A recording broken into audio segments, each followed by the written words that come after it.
just the body in bed, and the car that got stuck. It's the mud, afloat, adrift, a flight, a wing, a cock, a quail, the promise of spring, and the riverbank talks of the waters of George. It's the promise of life, it's the joy in the rush.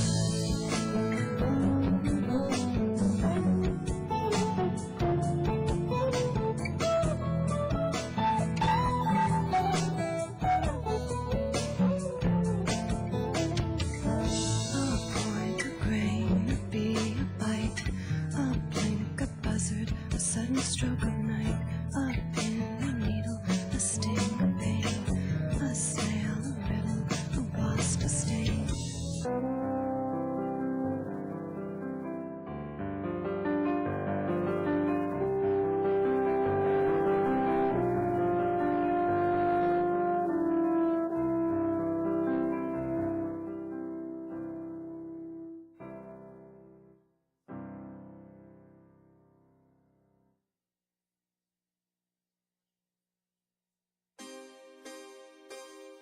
After a long day, and so we will go back to the regular agenda after we talk with Councilmember Ervin. Welcome. Great. It's very nice to be here. Thank you for having me and inviting me to come and talk a little bit about what the council is up to.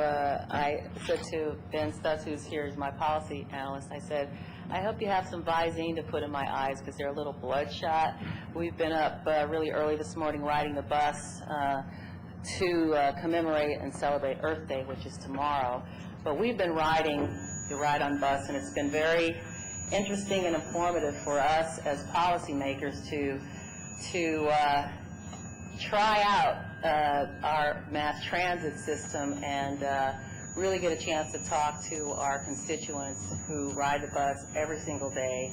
And what we're noticing from the folks we've been talking to is that a lot more people are deciding to leave their cars at home because of the rising cost of fuel. And for a lot of our constituents, I know you're all no different here in Tacoma Park, that $15 more for each gallon or tank of gas that our constituents put in their car can be the difference for some between whether or not they're able to pay their rent that month or buy food or, pay utilities. But this is becoming a very serious concern. So I'm going to start there because what I really came to talk to you about is to give you a little bit of an update on where we are with our budget conversations. So we're actually, the council is really now beginning to get very much into the detail. I serve on the Management and Fiscal Policy Committee. We met today, and I also chair the council's education committee. And so today we took up the subject of salaries and benefits for county employees. So we had a very preliminary conversation about what that's going to look like. But I also came to also bring greetings to you from my other colleagues on the county council, because I had let folks know I'd be here this evening. And I want to talk about some issues regarding things that are happening here in Tacoma Park, and then I want to end with the budget again, because again there's some things that will be happening that will impact what you all are doing here. I want to start with repaving of Slagler Creek Parkway from New Hampshire to Maple. So as you know, this work is going to take place over the next several weeks, and there will be some delays, and I'm not sure who you're speaking to from the Department of Public Works and Transportation, but due to alternating closures while the work is being done, we've been notified that there will be some delays. So it might be a good idea to give a call to DPWT to find out about what they're talking about, where that's going to be happening, and what kind of delays they're talking about. I just got a really quick briefing before I came over here this evening. As you know, Mayor, that Tacoma Park ladder truck was discussed in the Public Safety Committee, and it's just interesting to note where Chief Carr is now coming from, because I also represent the Hillendale community, and there was talk about the Fire and Rescue Service wanting to cut Hillendale's ladder truck. Two, because of the budget constraints, they're looking for cost-saving measures. Unfortunately, that, in my opinion, is not the first place you go. And so we really fought back on the Hillendale situation, and now you're being confronted once again with the prospect that maybe your ladder truck may not come back. And so I just want you to know that I will be working with you and on your behalf, dealing with the department on this matter, and with I would say the majority of my colleagues on the county council, to assure that the city gets to keep that ladder truck here for all the reasons that you all know about. And so I think this is going to be a work in progress. And unfortunately, in these tight budget times, people at agencies are looking for cost containment anywhere they can find it, and you just have to know that you have some strong representation from this part of the county, since there are 3 council members who live in the vicinity who are going to be working very hard on your behalf. So I just wanted to report that. On the Piney Branch Pool, as you know, again, the Piney Branch Pool will probably have to wait a little bit longer, because there is no real push from the council at this time to support the outlay of costs associated with the pool in the short term. So at this time, the PDF that was provided by MCPS to separate the facilities estimated costs at about $1.4 million, and the operating costs on an annual basis are $300,000. And so when we're doing a sort of cost-benefit analysis of everything that's on the, on the list, this one sort of made itself sort of slip down in the list of priorities for the council members, and also for the things we're looking to fund in the district. So that's where we are at the current time. The council will be actually voting on the final CIP, I believe, in the next couple of weeks. So things are still fluid until the very end. So I just wanted to report that to you. And of course, you know about the municipal tax duplication, that there is no report yet, and we're waiting to hear from the representatives who serve on the committee where and when we're going to receive that report, and so everybody's looking forward to it. I know there's been a lot of work put into the report, so there's not a lot for me to say about that. On the reconstruction of the Flower and Maple Avenue bridges, these items were discussed while I was still on the T&E committee, but since we had some committee reassignments, I left the Transportation and Environment Committee and went on Management and Fiscal Policy, and I am chairing the Education Committee. But while I was there, and even afterwards, I convened a meeting with Suzanne Ludlow and folks from DPWT, Art Williams, Bruce Johnston, Edgar, to discuss possible cost sharing for those bridges. And the county believes that both bridges are eligible for federal aid due to their condition.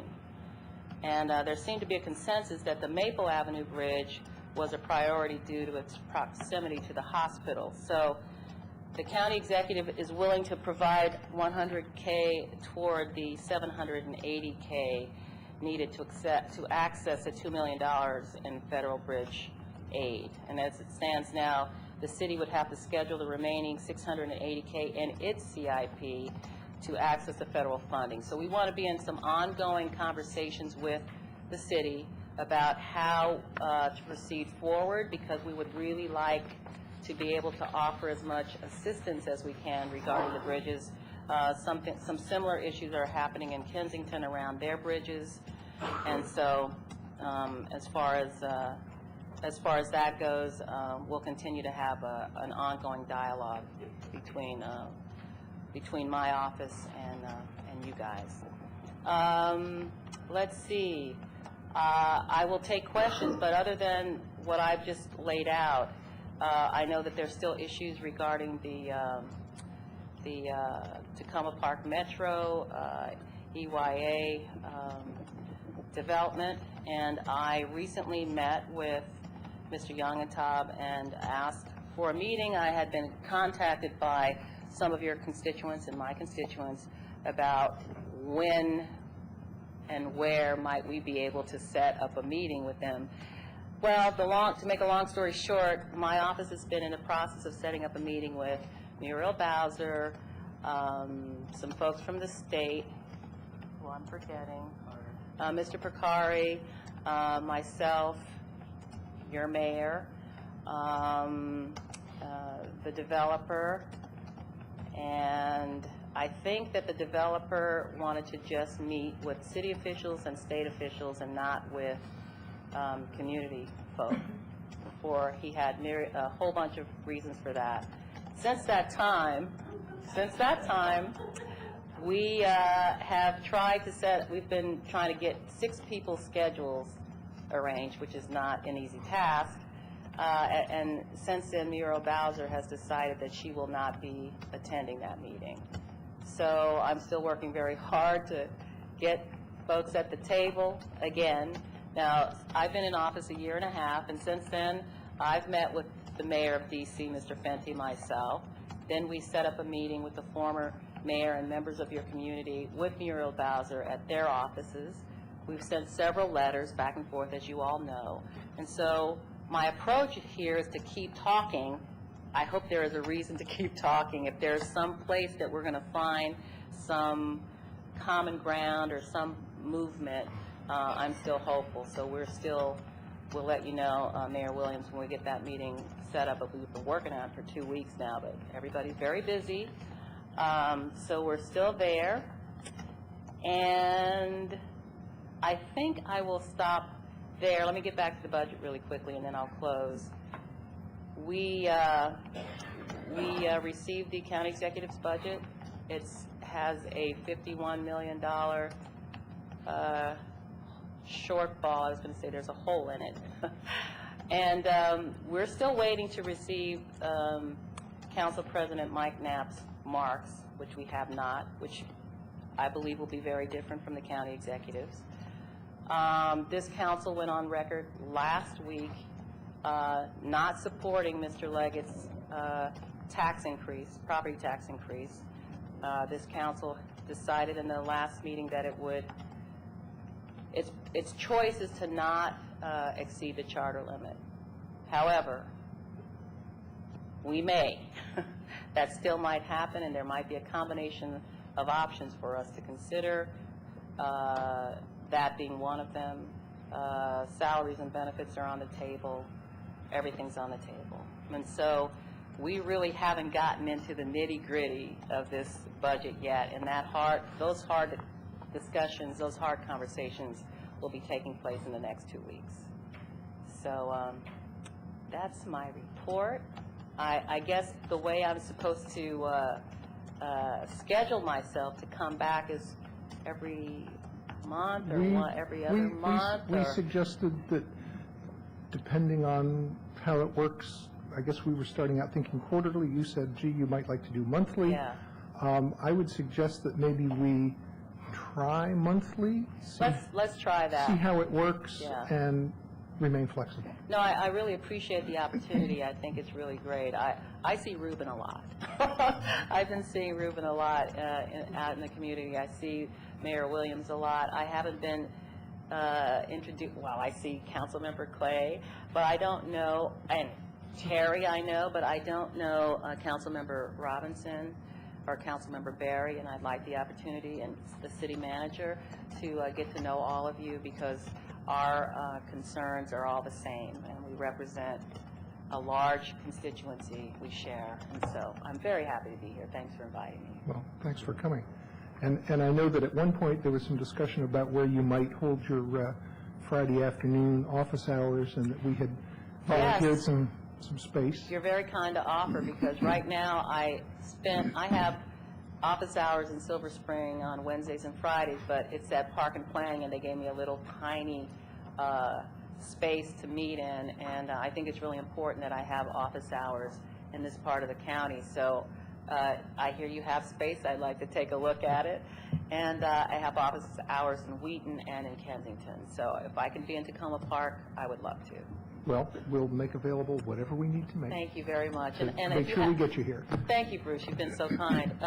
Any questions on anything any issues that I brought up, Terry? Um, Oh, you call on me. I was don't. going to go Oh, I don't first. do that. I'm sorry. I'm in the wrong place. And usually I call on my colleagues first, but I want to go first this time. Because I just wanted to provide a couple comments and a couple updates on some of the things that you covered. As far as the fire truck, it was interesting to me when I attended the Public Safety Committee meeting last week when this was discussed.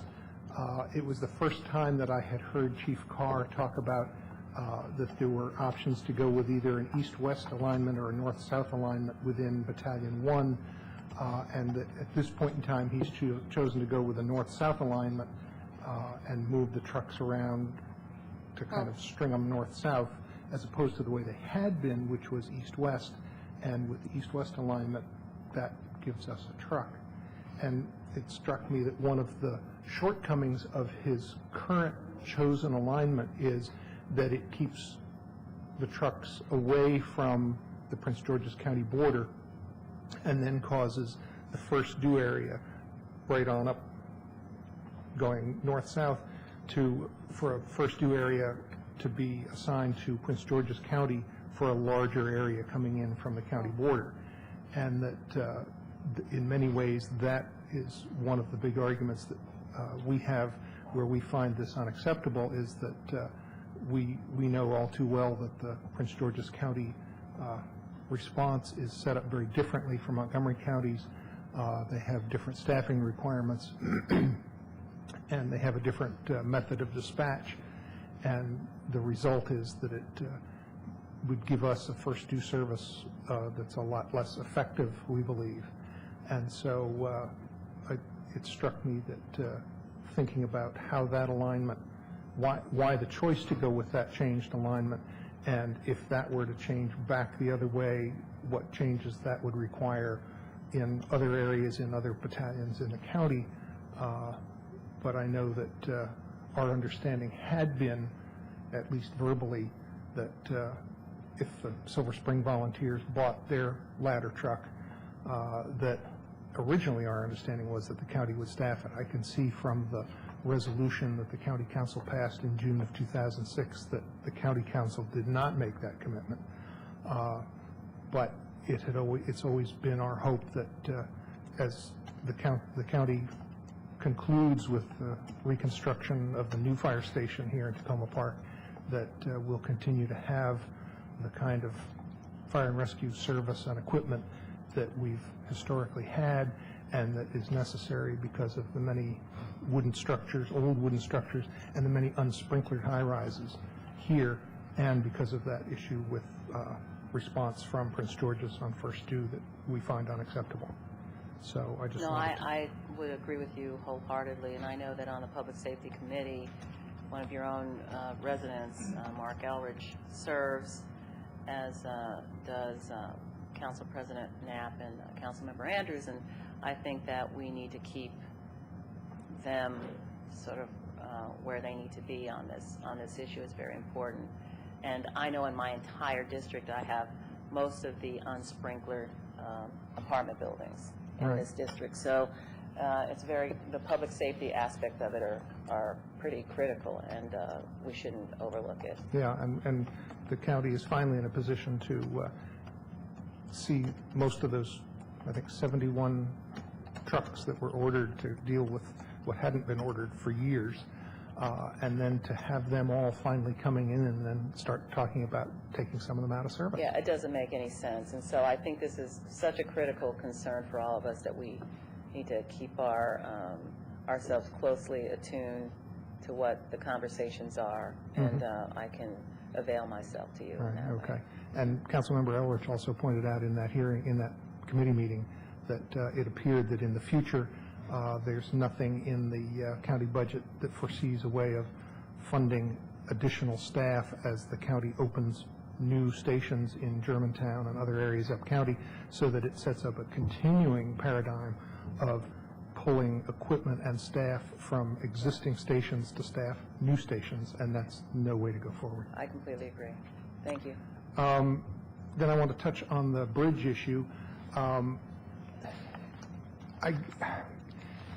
heard what you said, and I know that the county would like and believes that the city should contribute, but I know from our point of view, it's that the county has always provided a small amount of money for what was deemed bridge maintenance, and so it was never a question of the city getting any reimbursement for possible capital items on the bridges. And so from our point of view, we feel like it's a county responsibility for the bridges, and that we wanted to get those on the list so that they could be eligible for the federal money. And I know we don't want to get into that discussion now, but I just wanted to let you know that my feeling on this issue is that I would, if push came to shove and the city were, the county were to say to the city, well, you do need to come up with, what was it, $700,000? Yeah, it was 680. Toward the reconstruction of that bridge, I would be mighty inclined to recommend that we not do that, and if necessary, that bridge might have to close. And I don't think the county would want to have Sligo Creek Parkway discontinuous because of that bridge. And I'm not sure that people would want access to the back of the hospital closed off, but we might very well be in a position of having to consider that option. As you know, and Suzanne was in that conversation with me, that the county executive staff is most concerned really about setting up a precedent whereby we then pay for these bridges to be, redone, and then we're going to have to be faced with doing the same thing in Kensington, and all the municipalities in the county will line up and say, me too, and we don't have that kind of deep pockets to start lining all these maintenance projects up on our CIP. But I think the municipal tax duplication issue will begin to deal with the issue of the bridges and other capital needs in the municipalities, and so that's why we're really waiting to hear what that is going to have to tell us. And it may be depending on what that body is doing, because I don't think they've really considered, just kind of minimally considered the bridges. We've actually had fairly extensive discussions about that issue. I'm a member of the task force, Councilmember Urban, and actually I was on the road maintenance subcommittee, which is still working. Okay. So we've talked a lot about the bridges. I think there's a general recognition that the current tax duplication formula does not address replacement or rehabilitation in any way. Because the task force, as you noted, has not yet completed its report, we were actually encouraged by the county staff to try to work with DPWT to get our bridge into the CIP.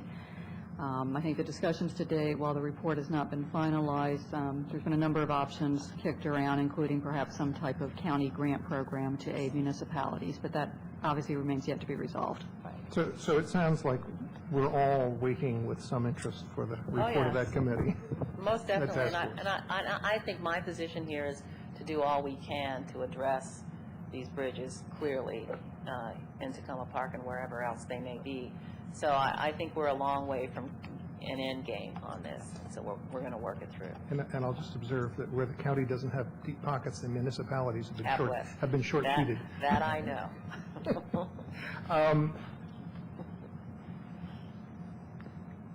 I'll stop there. Okay. Questions? Councilmember Siemens and then Thank Councilmember Plank. Thank you very much, Valerie, for coming here tonight. It's really a help to get an update like this. I'm delighted to hear that you're thinking about doing it monthly. Yes, I think that's I'm going to do my best. More than I would have asked of you. Anyways, I wanted to first of all thank you and let you know how much I appreciate your recognition of the severe impact that increased taxes have on our lowest income neighbors. You stated the case brilliantly, and I'm not going to go further other than to ask that as you see increases in the taxes, I would encourage you to look at other increases in the basic support services that those low-income neighbors depend on so much. I wanted to ask you about the pool.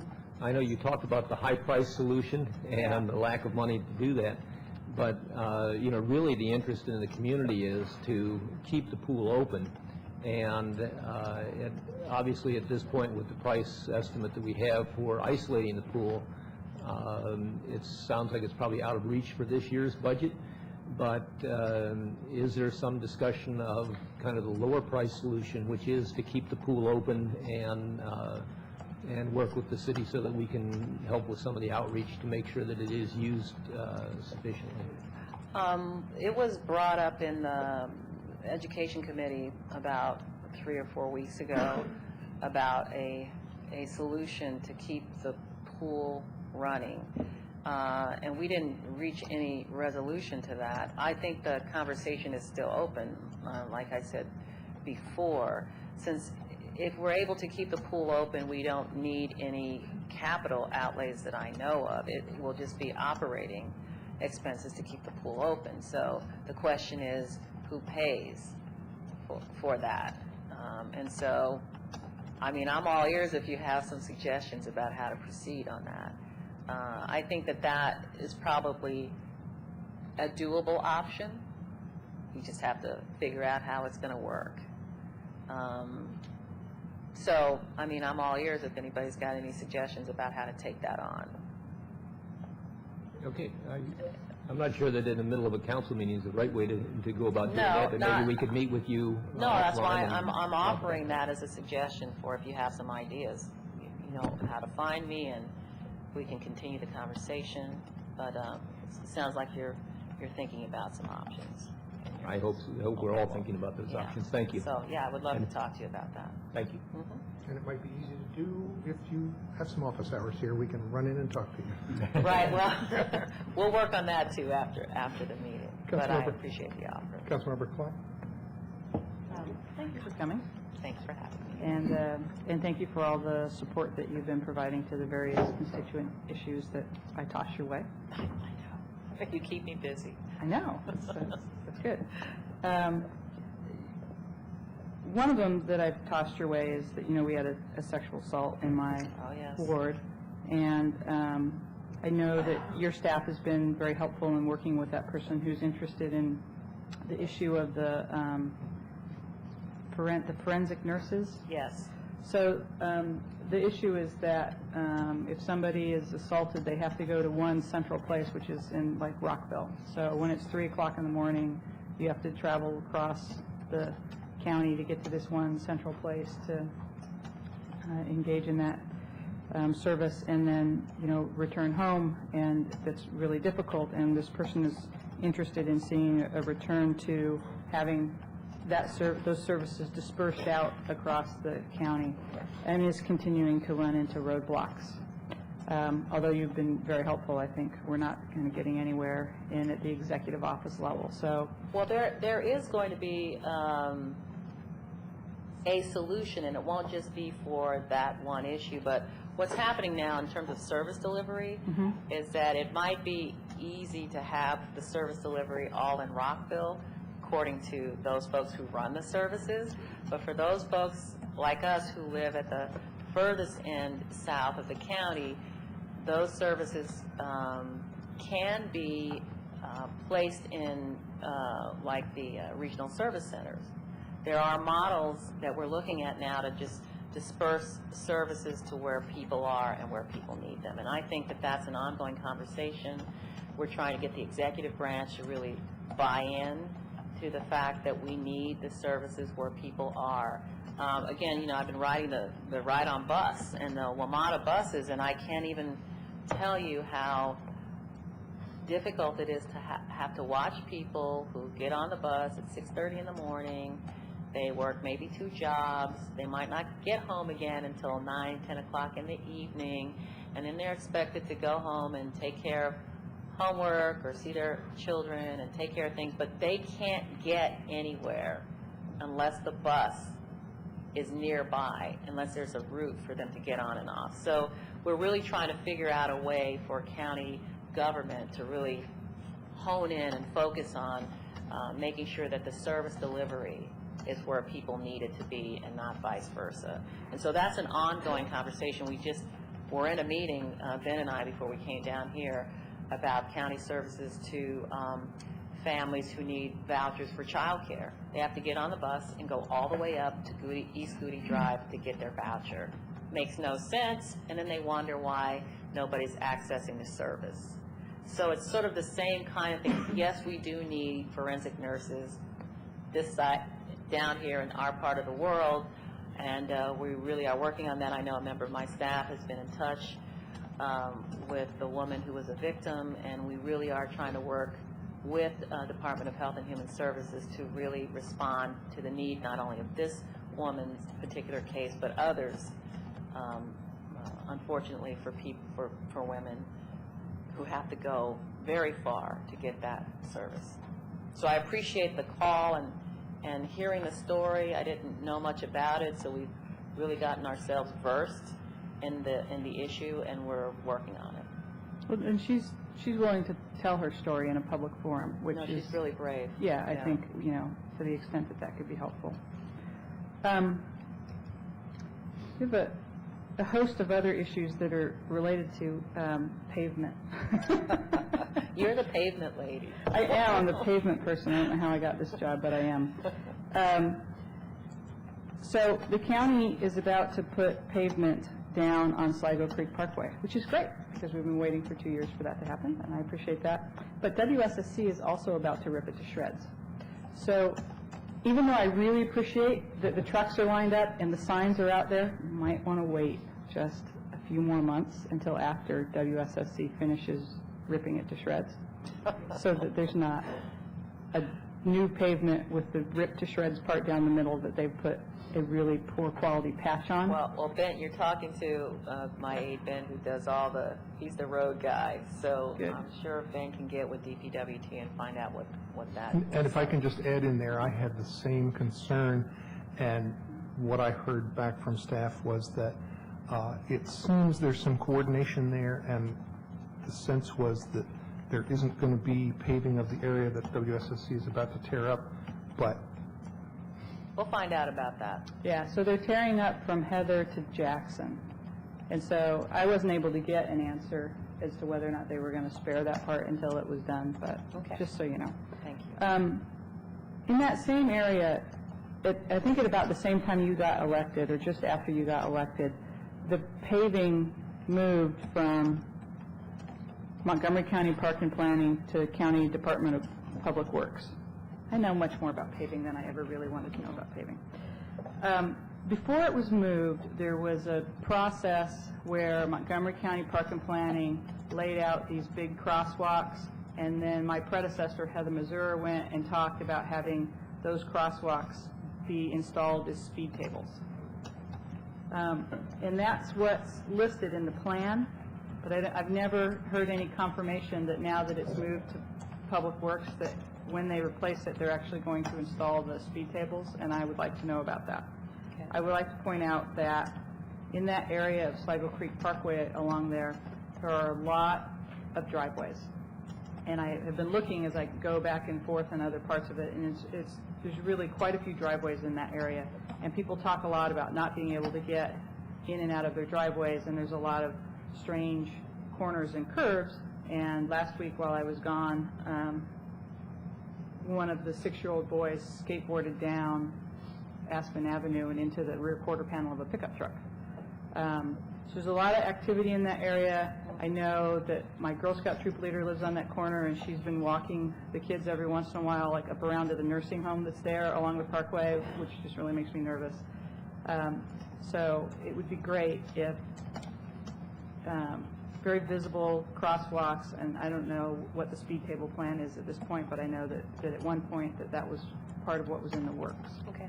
So if we could get any more information about that at Heather, I think it's Heather Aspen and Jackson or some combination of those. And the last thing I want to say is about, kind of about the ladder truck, but also about the way that the county and the city communicate.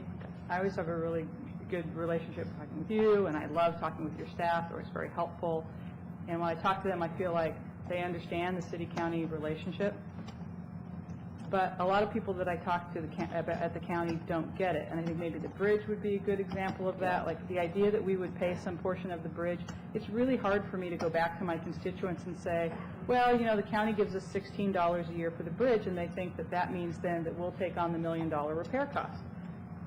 When other residents in the county, whether they live in the city, whether, you know, it's an equity issue with Kensington or not, I mean, it just seems like if it's a service that the county provides and it's not a service that we get reimbursed for, that the county should provide it. But a lot of times we get asked this question like, well, what's the city going to contribute? Well, what's unincorporated Silver Spring contributing beyond what they contribute to the county taxes? Because the argument just doesn't make sense. So I don't know if we need to have a training session, or maybe we've got it wrong and we should know if we've got it wrong. I mean, I can't imagine that we have it wrong, but I suppose it's possible. But something has to change, because it's always this kind of weird, you know, gotcha kind of thing. And sometimes I want to come back with what I think is like an equally obnoxious answer, but I can't because I'm an elected official and I have to bite my tongue.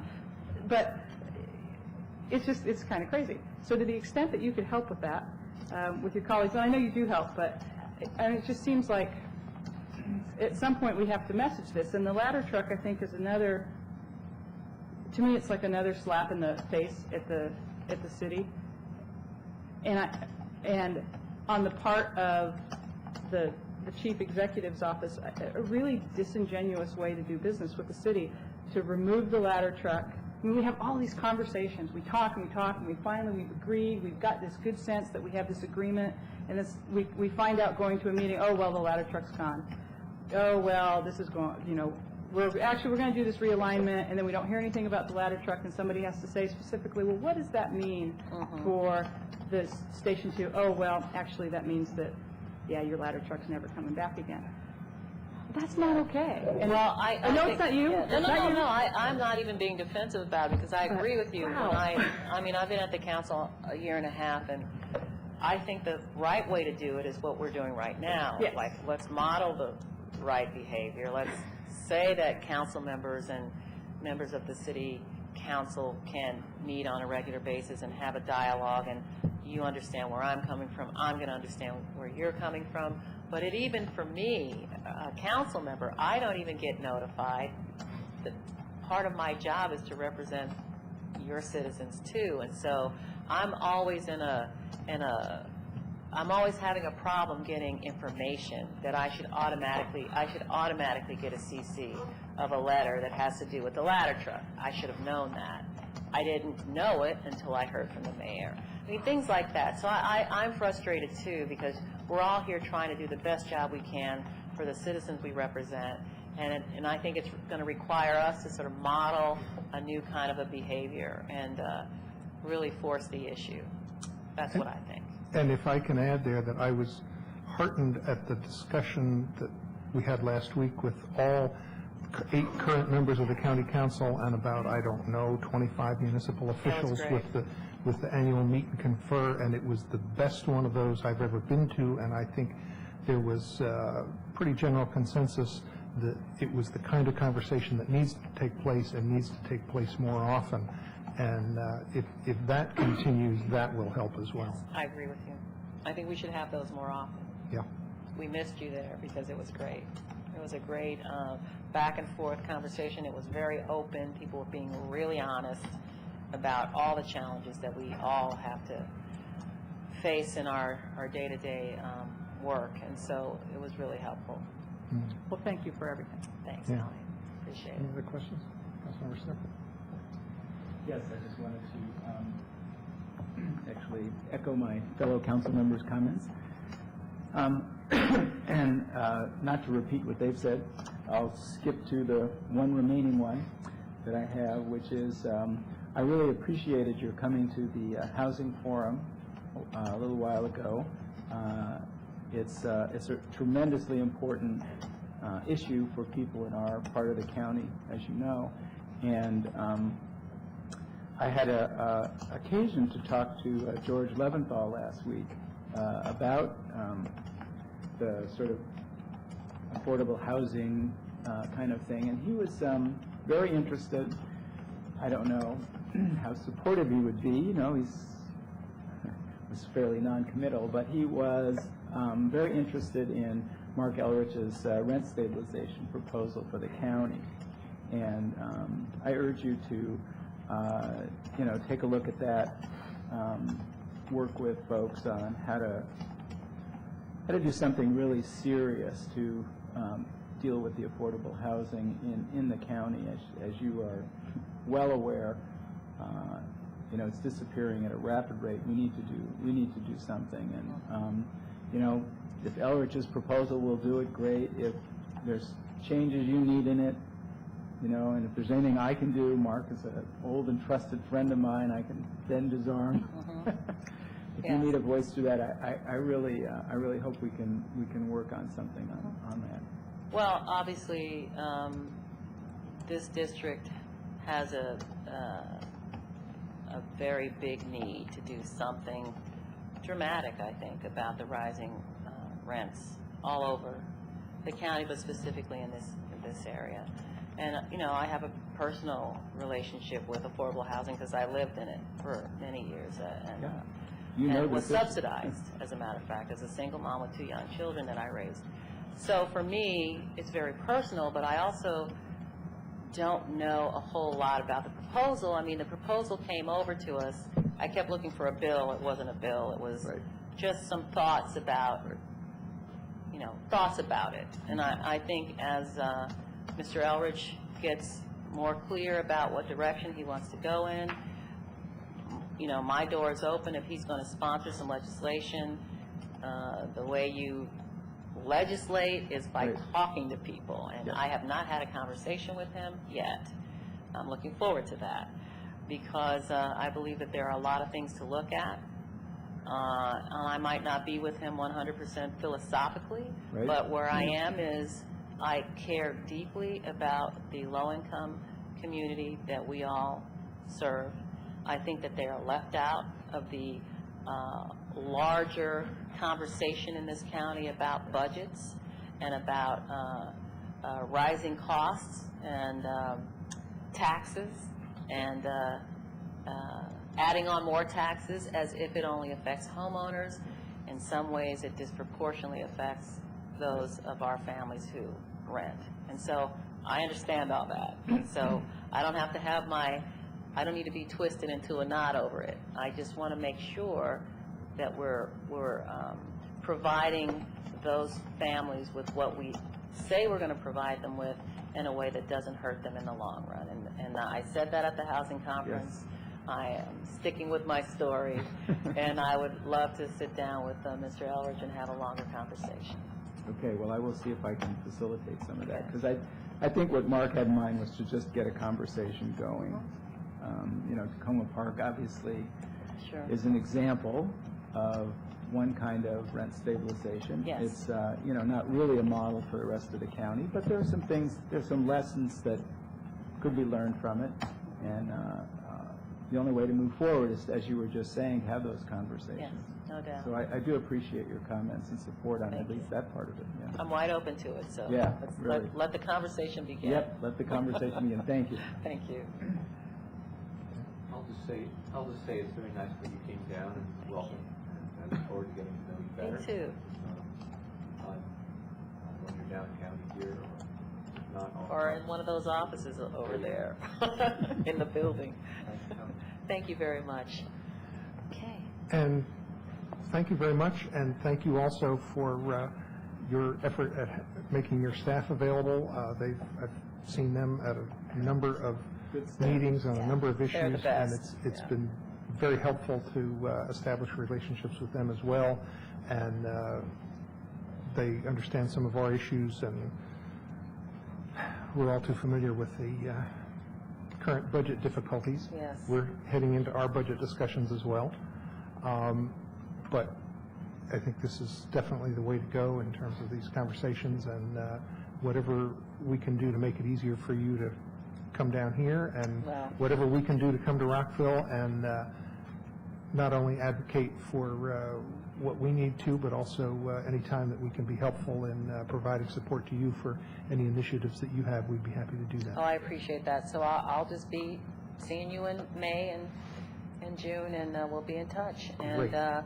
want to talk to you next about economic development, which is, I know, something on your top on your list of priorities and mine too. Yes, So enjoy your evening. Thank you so much. thank you for coming. And we'll now go back to where we left off in the meeting, which was just after the roll call. So we're now to council comments. Any additional comments on anything? Councilmember Siemens, Councilmember Clay. I just would like to thank the Como Park Co-op for the great Earth Day celebration yesterday. In all of the downpour of rain, I understand they actually canceled the event, but it continued, and all the various nonprofit organizations and volunteers were there, had their tables, had their different displays and everything, and it went superb. There was music all day. It was a great time. It also was a little wet. Thank you. Councilmember Clay. Well, I was out last week, but I had a great training at the Emergency Management Institute, so I was very happy. I haven't caught up with all my email yet, so if you emailed me last week and I haven't returned your call, it's because I am still buried under my email. This weekend, though, I got to spend some time with the folks who live around the Elm Lincoln Circle. I have to watch the cars drive backwards through the circle. And so I guess my question to the staff is, what is the threshold at which we can have someone come out and do an evaluation of that? Because I think it's just a matter of time before people come head to head.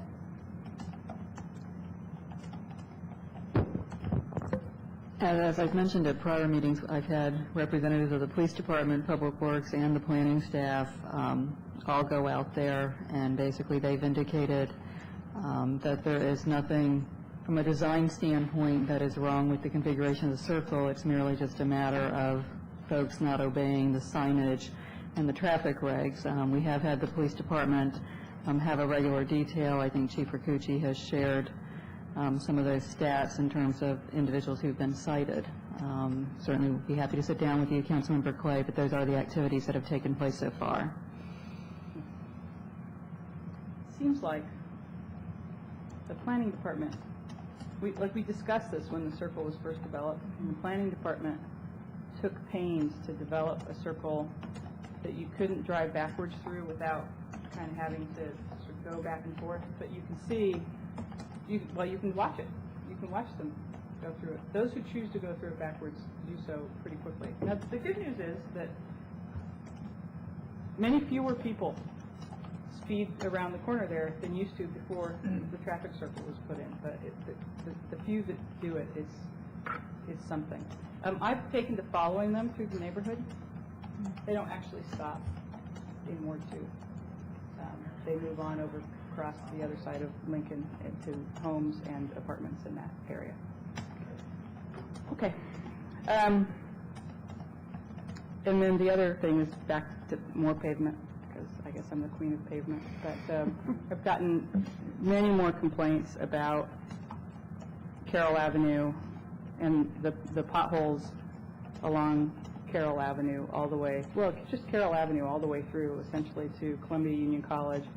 When I came back this weekend, there was water pouring down the street from the college across through the Carroll Flower intersection like a river along the street, and then all that water comes along around the Carroll Avenue bridge down through and across the pathway there that goes under the bridge and into the creek, and that's unfortunate also. And I know that we've been talking to the college about that for a long time, but there's just all these issues that are on that state-controlled road, and people are really frustrated, and the bicyclists in particular are really frustrated, and it's getting to our spring and summertime when I think we're going to have more and more people who are going to be on bicycles and little electric scooters and things like that. I have to imagine that just the damage done to the buses alone would pay for the repairs to the road.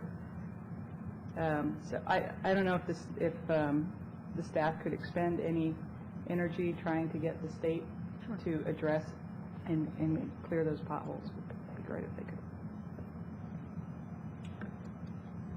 I'll remind people that Wednesday, day after tomorrow, at 7:30 in the Azalea Room, there will be a meeting that will include a presentation by S.S. Carroll, Neighborhood Association, and their committee that has studied the Tacoma Junction.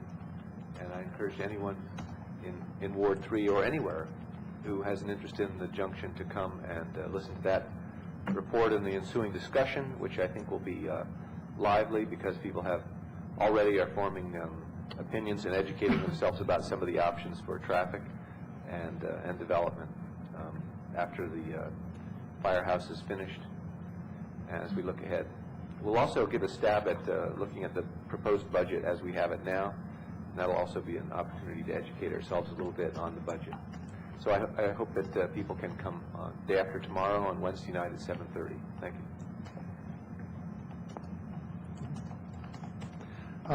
I just have a quick follow-up on one of Colleen's items. I'll jump in there and also be the master of asphalt.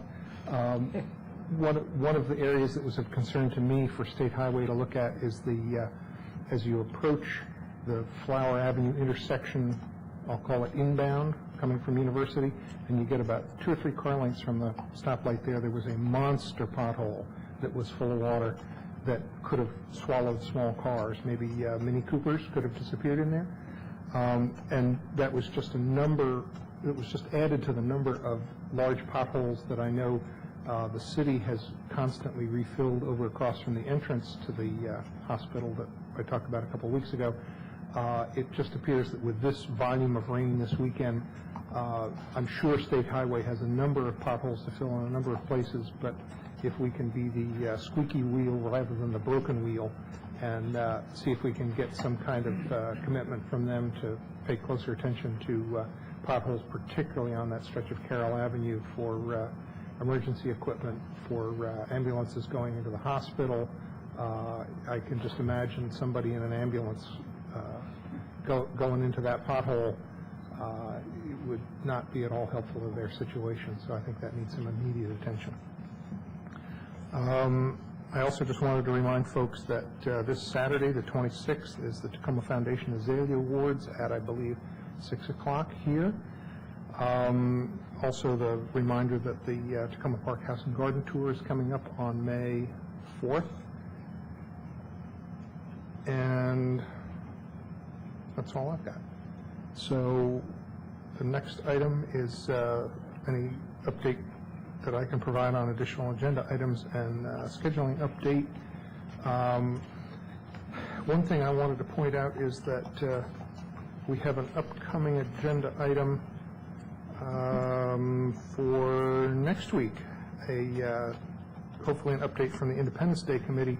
And one of the things that we will be hearing from them is that there is a need for volunteers with the Independence Day Committee, particularly for fundraising efforts to go out and solicit neighbors for donations. This is an effort that's mostly volunteer-based, and any effort would be very much appreciated on the part of anybody in the city who can solicit a few neighbors for some donations. And I'm assuming that if people need to contact somebody, they can contact Councilmember Siemens. Thank you. Who is on the committee and would be happy to take names. You can email him, go to the city website. Need volunteers. Telephone number 301-565-0190. Thank you, Bruce. Sure. And we will get a briefing on that next week. And also next week we have a number of issues that are kind of related. We're going to have the presentation from the county on the Tacoma Park Elementary School proposed addition. We're going to have a resolution concerning Tacoma Metro development. We're going to be discussing Montgomery College Facilities Master Plan and, again, discussing the elementary school proposed addition. So, and then that's April, and as we go into May, we'll be having a number of Thursday budget work sessions and concentrating mostly on the budget during the month of May. Now it's time for public comment. Anybody who wishes to comment on any item that is not on our special session tonight. So if you have any comments on the resolution, the two resolutions on the special session, please hold those for that time. Otherwise, comment on anything else. And please try and keep your comments to 3 minutes and identify yourself. Thank you. Seth Grimes, a resident of Willow Avenue in Ward 1. I believe you're voting only one resolution tonight regarding the Metro, so that it Yes. would be appropriate to give comments now, since the other one would be work session. I'm not going to stay in any case for the discussion of the Federal Transit Administration resolution. I do want to commend you for bringing it to the council. It's been a long process with many resolutions, as we all know, and it's important that you're considering this one now. I will just add one thing, which is that this is the Federal Transit Administration, and the resolution doesn't address the role of our federal elected officials, including one who has been extremely helpful to us on this issue in the past, Chris Van Hollen, but other federal elected officials whom we have hoped to enlist on our side here, which includes the 2 Maryland senators and perhaps representatives of other districts than our own. Regarding the Tacoma Metro development resolution that would be discussed tonight in work session and voted next week, I appreciate that it's a very good summary of what we would like to see and not see. Some revisions needed perhaps, but I think the timing is maybe a little bit off, in that the resolution to me reads as an act of resignation. I don't think we're at the point yet where we should be, where you, the council, should be passing a resolution regarding the shape of development at the Tacoma Metro site, because we are still uniformly opposed to the current EYA plan, and that should be our message. Opposition to the EYA plan. And once the Federal Transit Administration, if the Federal Transit Administration approves the EYA plan, then is the time for getting into the nitty-gritty of what can be done to optimize the EYA plan. So I'm very concerned about the timing. In addition, I will mention, if you do go forward, since one of your resolutions has this kind of language, we oppose it, but if you go forward with it, is the language in the FTA one. Well, regarding the one that would be voted next week, I think that it is not good timing, but if you do go forward with it, some of your resolutions here talk about directing staff and legal counsel to work, directing staff to work with the developer, and so on. It's nice that the second one of those does say that the staff should work with the community. That's something that hasn't happened all the time. It hasn't happened in the drafting of either of these resolutions, which is, to me, an omission. The meeting that the council called a couple of months ago did involve the community, but you know that we are ready to talk to staff and to the council about the draft of resolutions. So I'd like to see you start with that now, regardless of what happens in these resolutions. Involve the community activists in drafting these kind of things. And I, in particular, also want to see not only a direction to staff to engage in the various issues here, but a commitment on the part of the council to be part of that. In other words, don't just direct staff. Commit to be part of that yourselves. Now you have been, I recognize that. Councilmember Wright has been very good about that, and other council members have as well. But you're putting this in resolution form. Recognize that the council needs to be part of ongoing work, not just the staff. Thank you. Thanks.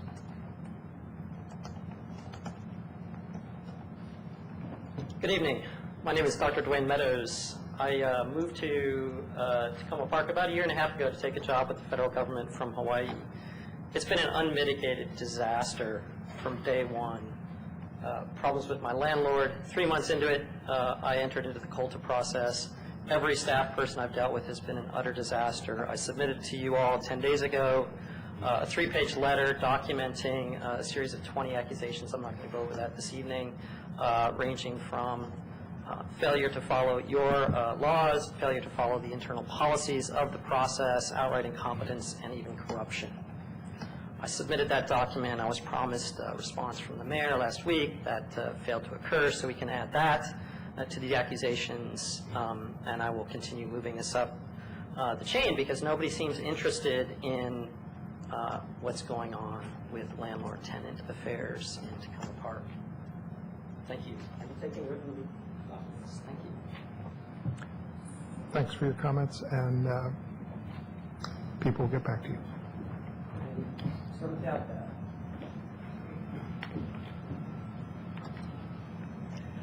Yes. Good evening, Council. My name is Barbara Beeler. I live at 422 Ethan Allen Avenue. I'm here tonight for two reasons. One, to add to the notice of things coming up. This Wednesday night is a very important forum that will be here in the Council chambers, Saving Energy at Home, sponsored by the Sierra Club of Montgomery County, the Tacoma Park Committee on the Environment, and the Tacoma Park Green Building Group. The gentleman who is coming, Asa Foss, is from the Maryland Home Performance with Energy Star program, which has both got state and federal funding to train and develop energy auditors, and then to go out and both do audits and help people figure out where best to spend money to reduce the expenses of high utility costs. And the side benefit of this, of course, is the reduction of carbon footprint. It's a win-win situation. Asa Foss is an excellent presenter, and that will be here in this room again on Wednesday, April 23rd from 7 to 9. The same group of sponsors will on May 18th be offering and that's a Sunday, the Tacoma Park Green Homes and Garden Tour. This will be a new effort. We will be highlighting a whole range of homes, from the very sort of architectural, innovative, straw bale, yada-yada ones that are more known in Tacoma Park. There's some more modest additions, small retrofits to houses you wouldn't even know have tremendous energy gains, but their owners have made a tremendous investment in reducing energy consumption, and they'll be talking about that as a part of the tour. We're very excited. There will be an energy audit going on in one of the homes, so people can actually see it and ask the auditor while they're doing the work, what are they doing? It's a very hands-on thing. We have tremendous cooperation from this group, and they will be giving discounts to people who decide to go forward and get energy audits in their homes. I would hope that this is a beginning and that the council, the staff, and the whole community embraces this as a concept because, you know, hey, we're at a win-win situation with the cost of energy so high, and that it's almost the side benefit is dealing with climate warming issues. I'm here briefly. I'm going to try to be very brief. But I want to talk to you about the fact tomorrow is Earth Day. We had an incredible presentation that was a benefit for the Crossroads Farmers Market last Thursday night. Lester Brown, who is one of the most esteemed people in the environment, in policy analysis in the world, came, donated his time, donated the proceeds of his book.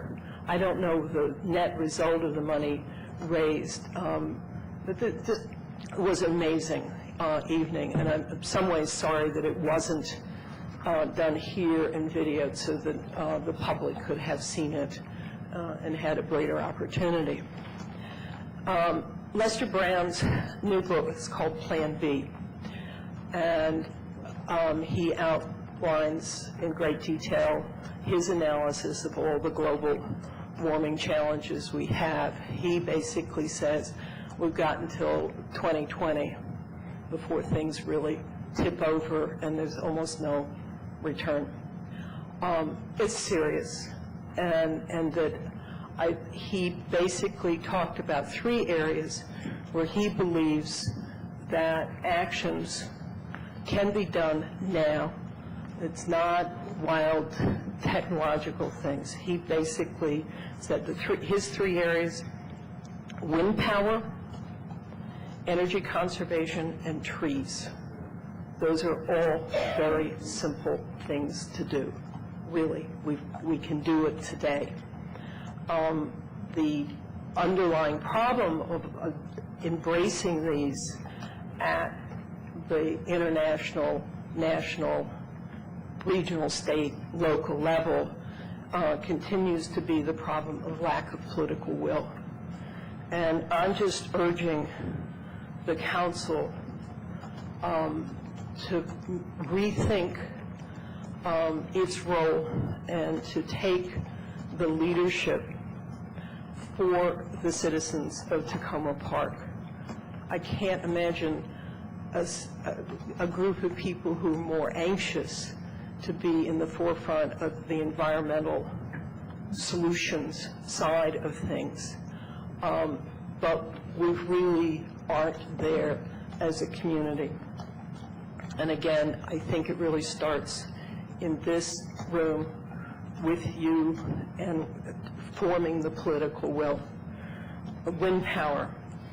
Clearly, the city could take a look at it. I believe we have 10% wind power. Is that right, Barbara? Okay.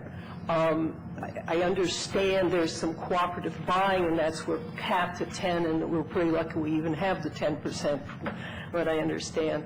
It still doesn't mean that we shouldn't be pushing the way we get our energy to move to the 100% wind power and to look at other sources of alternative renewable energies. And again, I think that the city, in its budgetary discussions coming up, the council as leaders, and the councils as catalyst for all of us, businesses, residents, the institutions, to move to greater adoption of wind power. The second area that Lester Brand talked about was energy conservation. I think this forum, Saving Energy at Home, is clearly a place. There are specific things people can do. I would like the council, again, to take the leadership, to work with the community and on energy conservation, probably starting in this building, and starting in terms of the budget for looking for the new Public Works building, to act as leader and to act as catalyst. There are things the city can and I believe should be doing to promote energy conservation and adoption of the programs that exist and new programs. And finally, the third area Lester Brown suggested was trees. And he was really big into, we got to have trees and trees and trees. You all sat through, was a couple weeks ago, the presentation by the city arborist. We're not in very good shape in this tree city about all of the trees. The tree committee that we have has really a narrow legal responsibility. And I would ask, again, that the council rethink or maybe add on a committee that is perhaps more of a stewardship committee, not the tree ordinance enforcement committee. They do a wonderful job, but that's only a piece of it. We need to be taking a look at every parcel of public land in the city. Where can we build our forests? How do we get this funded? I personally don't think that it's necessary for the city to be spending money out of our taxpayer money. I think there are tremendous ways to raise money from the community tree plantings as commemorative activities, tree plantings if you have to drive to work or you run errands, plant a tree, plant 10 trees in Tacoma Park to do your carbon offset. I think there are lots of ways that we could really get a very aggressive tree planting program going on. But all of these wind power, energy conservation, trees, it comes back to political will. And I guess this is sort of my last effort, I think, to try to convince you to take the mantle on. I'm going to be frank. We know, you all know, that the Committee on the Environment, I was one of its original members, is not active anymore. It is basically had not had a quorum in the last year. There is only one member left on the committee, and that was because you happened to pass that reappointment a couple of weeks ago. The report in January suggested a lot of issues, and that I really think it's unfair to blame the committee, any person, any staff, any of us. What I want to do is to move forward. What can we do? This is urgent. It can't just be one day that's Earth Day. We're really looking at the future of our planet, and that's not hyperbole. I would like for you to think, I understand that you all are busy. I understand that Bruce initiated, the mayor initiated a work session on the environment in January. It's hard. How do you fit that into ongoing discussions?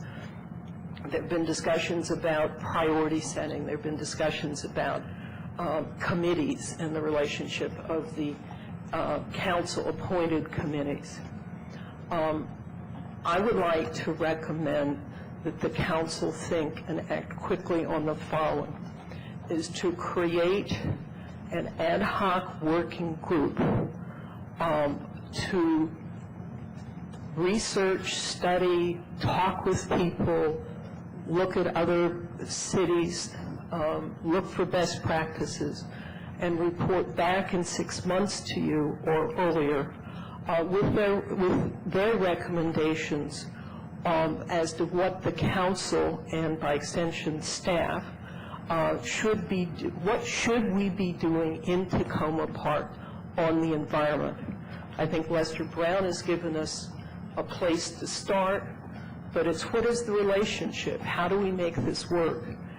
This isn't a policy issue that doesn't involve us. It's not impeaching Bush. It's not one of our foreign policy discussions that we have and that are wonderful, and this makes this town special.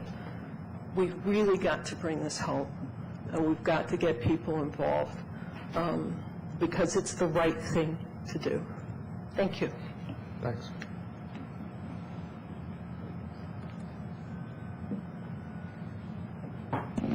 My name is Lorraine Pierce. I'm with Historic Tacoma, and I'd like to invite Barbara Buehler and the Green Building Group to work with Historic Tacoma on anti-mansionization efforts, because we think that that is one way in which you can certainly reduce your carbon footprint. So there might be some way in which there's synergy between our groups. But I'm not here to talk to you about that at the moment. Bruce, I wanted to talk to you about the two resolutions, the FTA resolution. Which two? Can I do the resolutions, the Metro? I'm allowed to talk about that this evening? The FTA. The one that we've got the work session on. Yeah, the one that you have. Okay. Well, you have the FTA resolution. Can I talk about that? When we do that one. Oh, not this moment? I can't offer you comments. I'm sorry, I didn't look at the agenda. We're voting on the FTA resolution shortly, Oh, and then will you ask for comments? Then we have the draft resolution which is our work session item. Okay, so you will have comments then on the FTA resolution when you go vote on it? Yes. Okay, so I'll hold my comments for that moment. I do agree with Seth with respect to the second resolution, the one that you're discussing in work session. I agree entirely with him. I think that you probably should revamp this. The community has to have a greater role in this. You need to have a greater role in this. And what I want to also say is, when I looked at this, and I looked at, for example, number 9, which talks about the Old Town Business Association and the continuity of the commercial corridor, I'm a little concerned about that, because how you interpret that, well, that's very much open to debate. And I'm going to suggest that that is removed from this resolution. I don't know why you would have it in there. There's another nonprofit that's been very involved with land use issues, as you know. So, and I don't see that nonprofit mentioned in here. So I would suggest that you remove number 9. I really don't think that should be in there in this. And in fact, I wouldn't be opposed to you working, having staff work a little bit better with community and revamping this. So maybe we could get you a better resolution. Thanks. Sure. And if I can just point out that this was a discussion of the draft resolution because we know we're going to change it. It's,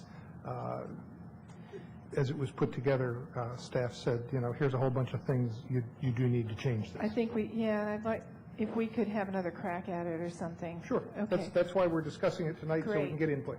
Okay, great.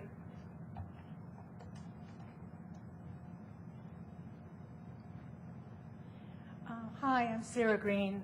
I'm the Advisory Neighborhood Commissioner for BO1 in the District of Columbia. And just to give you another suggestion following number 9, I have a new number 10 that I think is boilerplate that could be inserted into just about everything that you're doing about this, because WMATA conveniently forgets it, as does the District of Columbia government, the part that's not myself and Commissioner Faith Wheeler, the rest of them. Oh, is there another part of the district government besides you? I've been told.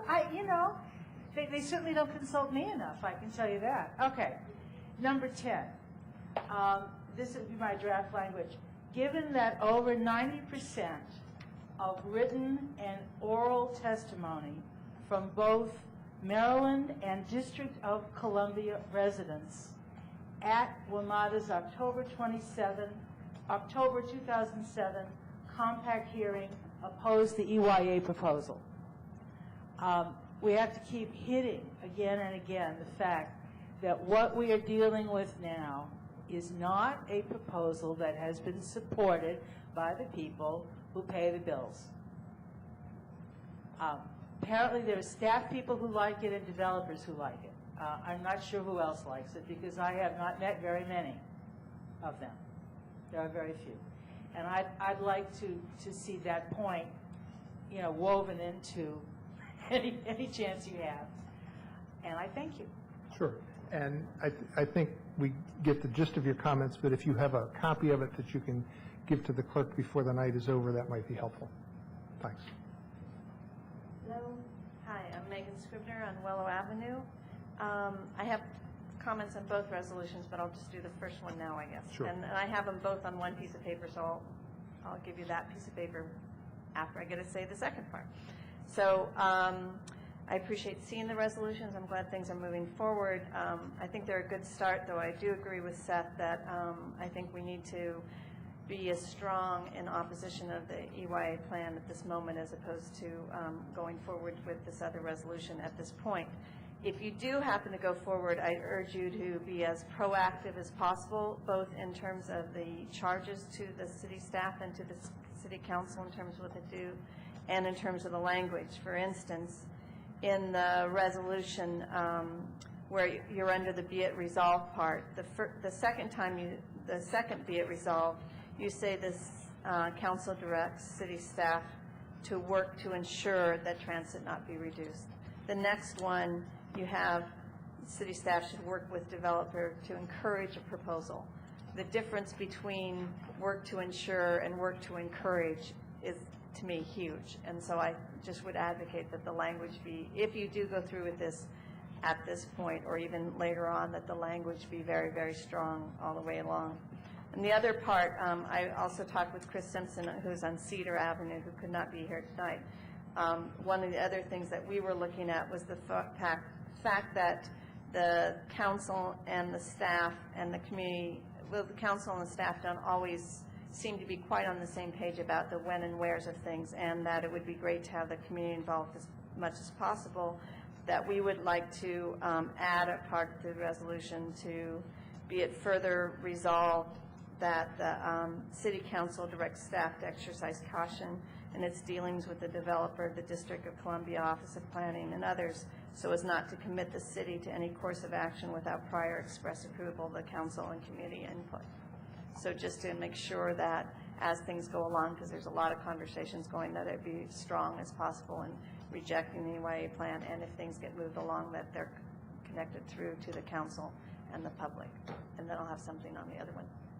And if I can just say very briefly on that last point, that one of the reasons that we're wanting to go forward with something now is so that if there is contact with the city and staff, that staff does have some direction from what the council wants to do, rather than just leaving it open, and it's hard for staff to respond to WMATA or the developers or anybody else lacking that council direction. Okay, so if that's the reasoning behind it, I just encourage the language to be much, much stronger, not work with to encourage that.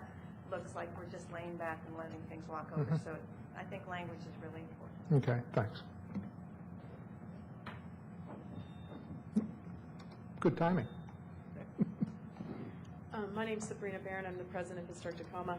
I understand, Bruce, you mentioned the House and Garden Tour earlier when I was out, and I appreciate that. And if I could just recap that briefly, the 35th annual Tacoma Park House and Garden Tour will be held, as it's always held, the first Sunday in May. That's May the 4th, from 1 to 5 p.m. The tour theme is First Stop Tacoma, and it's in the D.C. neighborhood of Tacoma Park this year entirely. Tickets on sale at the Tacoma Park Public Library at the corner of 5th and Cedar. You can get them $20 a day of the tour, $15 in advance from Tacoma merchants like Culture Shop, Mark's Kitchen, Now and Then, American Craft, and so on. I also want to address the draft resolution regarding the Tacoma Metro development, and you probably won't be surprised to hear that I want to support and second what Seth Grimes, Lorraine Pearsall, and Megan Scribner have had to say about the timing and, quite frankly, the purpose of this resolution.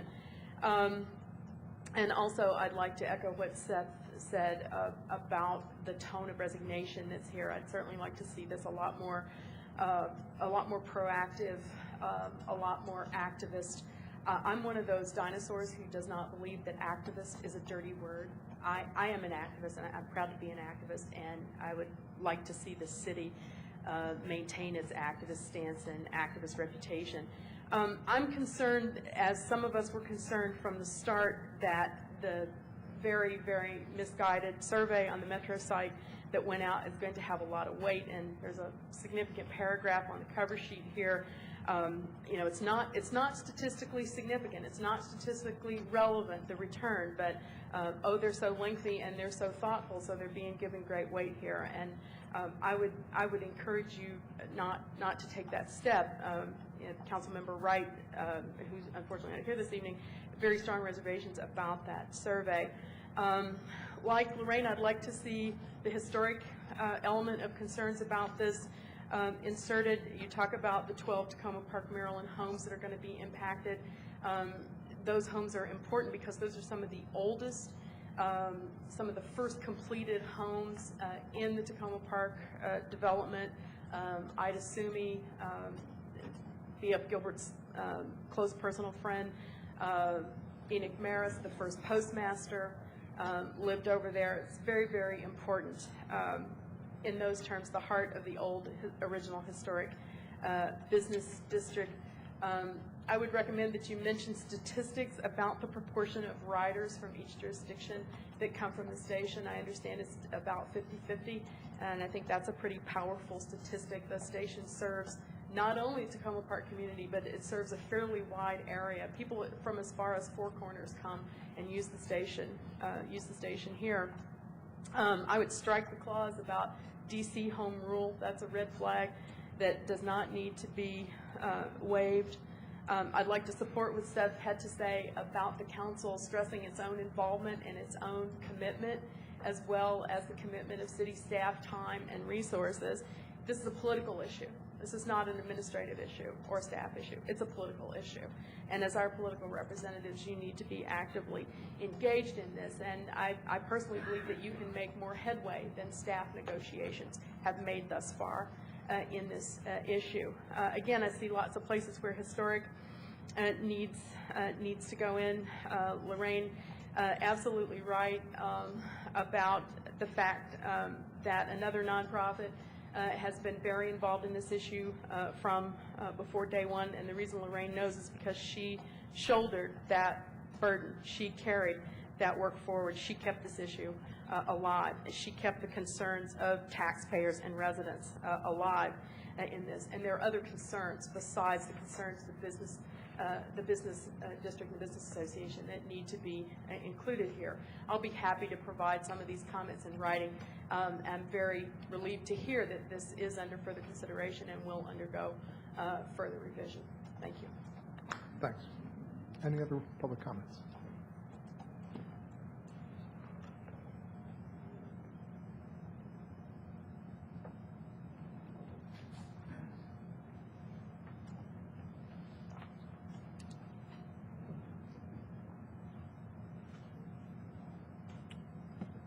Good evening. I'm Faith Wheeler, Advisory Neighborhood Commissioner in Tacoma, D.C. You're the other half of the district government? Right, yeah. The other half of a part of the district government in any case, yes, indeed. Many of my constituents live very close to the metro station. The border is an eighth of a block away from the metro station property. And so we're quite affected as well as your residents. I have a couple of suggestions that I think would be valuable to add to your resolution in some way, and I'll give you a draft of them, read a draft of them, and you can take it from there.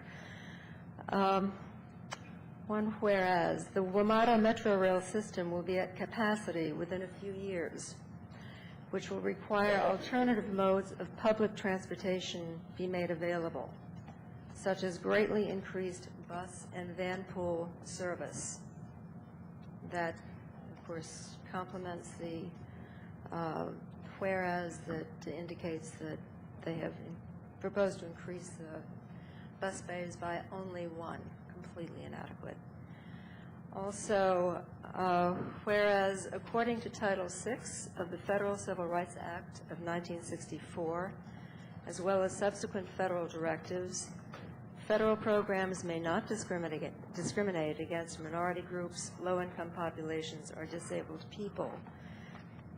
There is certainly federal interest in this, as the Federal Transportation Administration is the final arbiter of this.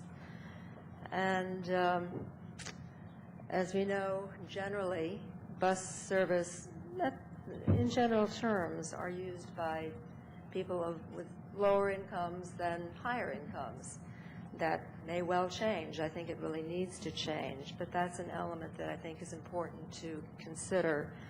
Also, the element of discriminating against disabled people.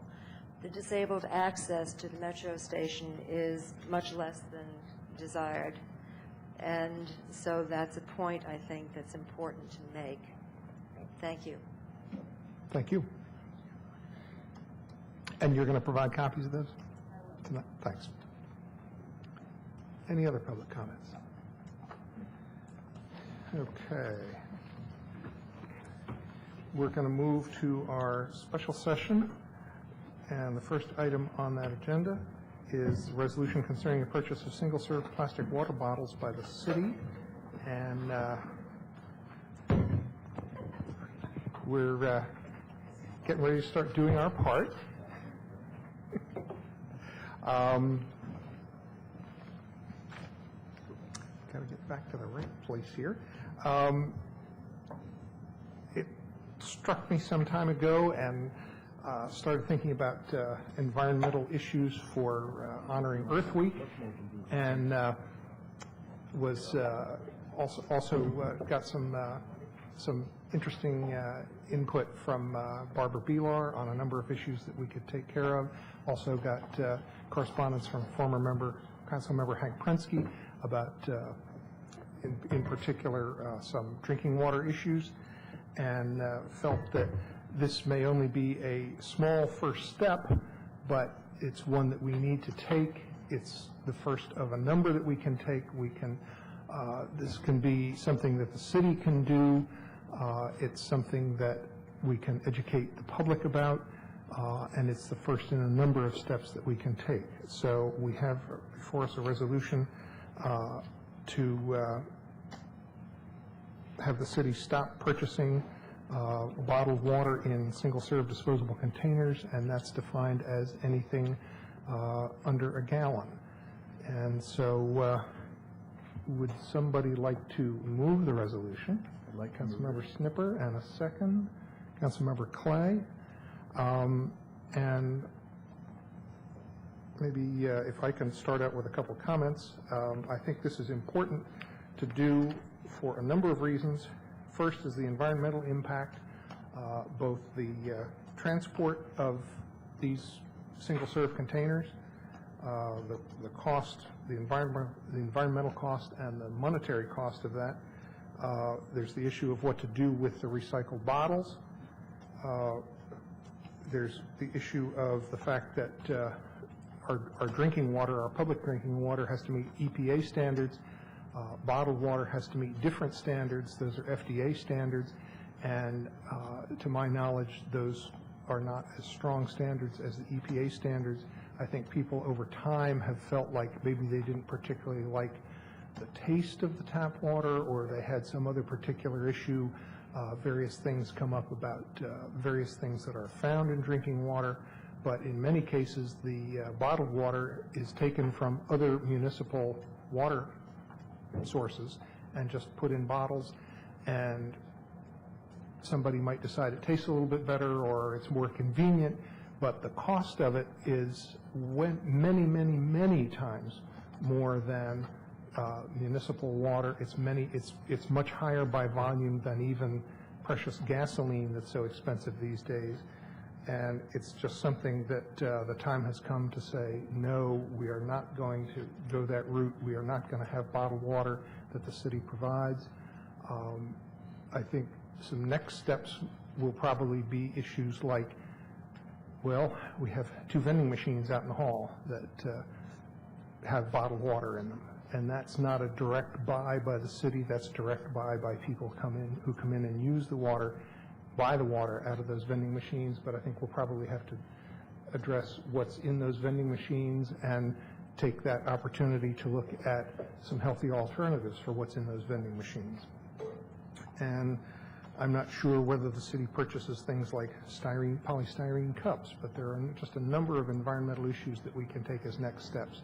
So I see this as the first in many steps that we can take, and it's an effort to educate the public about this and make a change in the way we live.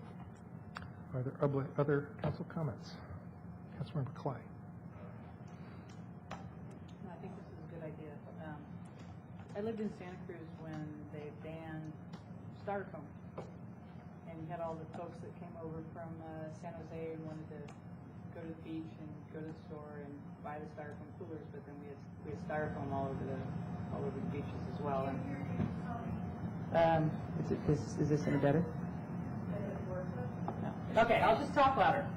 Okay, so I used to live in Santa Cruz, and they banned Styrofoam coolers, and people complained a little bit in the beginning until they got used to it and they started buying the reusable kind of collapsible bag coolers. And so, I think it'll take a little while for people to get used to it, but in the end, I think it's a good thing. For us, you could see right away that you didn't have as much styrofoam breaking up and rolling down the street.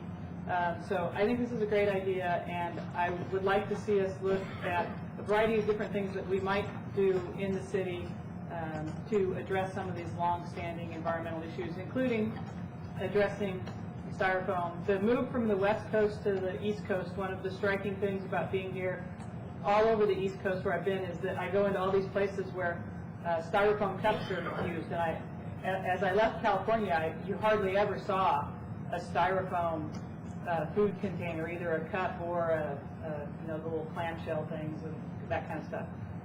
So I know it's possible to do it, and I think that we should expand our efforts. Thank you. Councilmember Snibble. Yes, I just wanted to thank the mayor and Hank and a number of other folks in the city for moving this forward quickly, and also for taking a very firm stand on it. Yes, I agree there will be, of course, some adjustments, and I think Colleen has outlined from her own experience how those adjustments play out. Just like any time there's a change, there's a little adjustment for it, but from my perspective, I lived most of my life without bottled water, and not impossible to do. Yes, there will be adjustments to be made, but I think even the adjustments will be cheaper than the continual purchase of bottled water. I think it gives a message to our residents that they can move off bottled water as well, these single-serve bottles. Thank you. Councilmember Robinson. This is my opportunity to remind those who know or to educate those who don't about Michael Schumann's wrestling match between Tina and Lois. Michael Schumann has an office above Mark's Kitchen, and he's a pretty renowned thinker about environmental and economic matters. And he describes the wrestling match between Tina and Lois. Tina being, in Margaret Thatcher's words, it's an acronym for something that Margaret Thatcher said about globalization, and that is, there is no alternative. And she was very clear that there is no alternative to globalization. And he doesn't believe that. He thinks that that Lois will win. And Lois is an acronym for locally owned, import substituting. And in a sense, our drinking water out of the tap is our own local water. And the import substituting, in Schumann's mind, is about we can do ourselves and we can make things ourselves. And this is an opportunity. I mean, I can envision on a cup, paper cup, or a paper clamshell, or a bag, or whatever, the nuclear free zone peace symbol, or maybe some local realtor's logo on there, or some of our many wonderful nonprofits that we have in town, or any number of other things that bring to light in Tacoma Park all the things that we are as a local entity. So I'm all for Lois winning the wrestling match, and I think this is a good first step. Councilmember Siemens. Thank you, Mayor. First of all, I'll just say that I agree with this resolution and I support it, but I do want to understand how we are going to implement it. I see Chief Rakuchi's here with us tonight, and it brings to my mind the Independence Day celebration. And that's a period of the year that's very hot. We have a lot of officers spread around the city doing extra duty. And I just wonder what the practical implementation of this is going to be, because I know right now they're served water bottles periodically during the day. Do we have a plan for how we're going to handle that? Actually, I think at this point it's still under discussion. This came up rather quickly. I know the city clerk has had some discussions with some of the departments about potential concerns, but those are still issues that, quite frankly, still need to be worked out. Yeah, if I can just add that the clerk brought to my attention some possible alternate language, which was on the back of the resolution, some of the concerns that you're expressing. My feeling was that we had still a little time before hot weather and some of those concerns, and that we could take a strong stance now and continue to work out some of those issues. My reaction to it was that In the past, before there was individual served bottled water, people had water for hot weather when they were out doing things all day. People had coolers with water in, canteens, various ways of doing it. And so I think that it's not anything that's insurmountable. It's something that can be worked out fairly easily, and that we can go forward with this resolution, and those things can be addressed. Any other comments? Is there any public comment?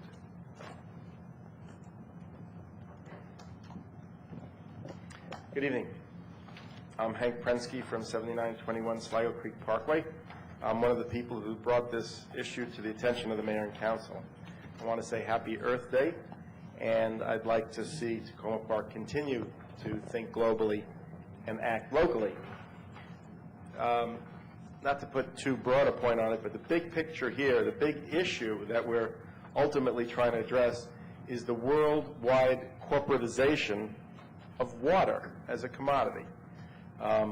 If you think we're having problems this century with foreign control of oil, just wait till you see what's going to happen when Coke, Pepsi, and Nestle control water supplies throughout the planet. And this is what's been going on for quite a number of years. Local supplies of water are being purchased and being controlled by large corporations. There are cities in this country that are privatizing their own water treatment plants and their own water distribution facilities. This is not a good idea. Just some of the immensity of the issues that were in the literature quoted with the council packet. 86% of the used water bottles in the United States end up as garbage or litter instead of being recycled.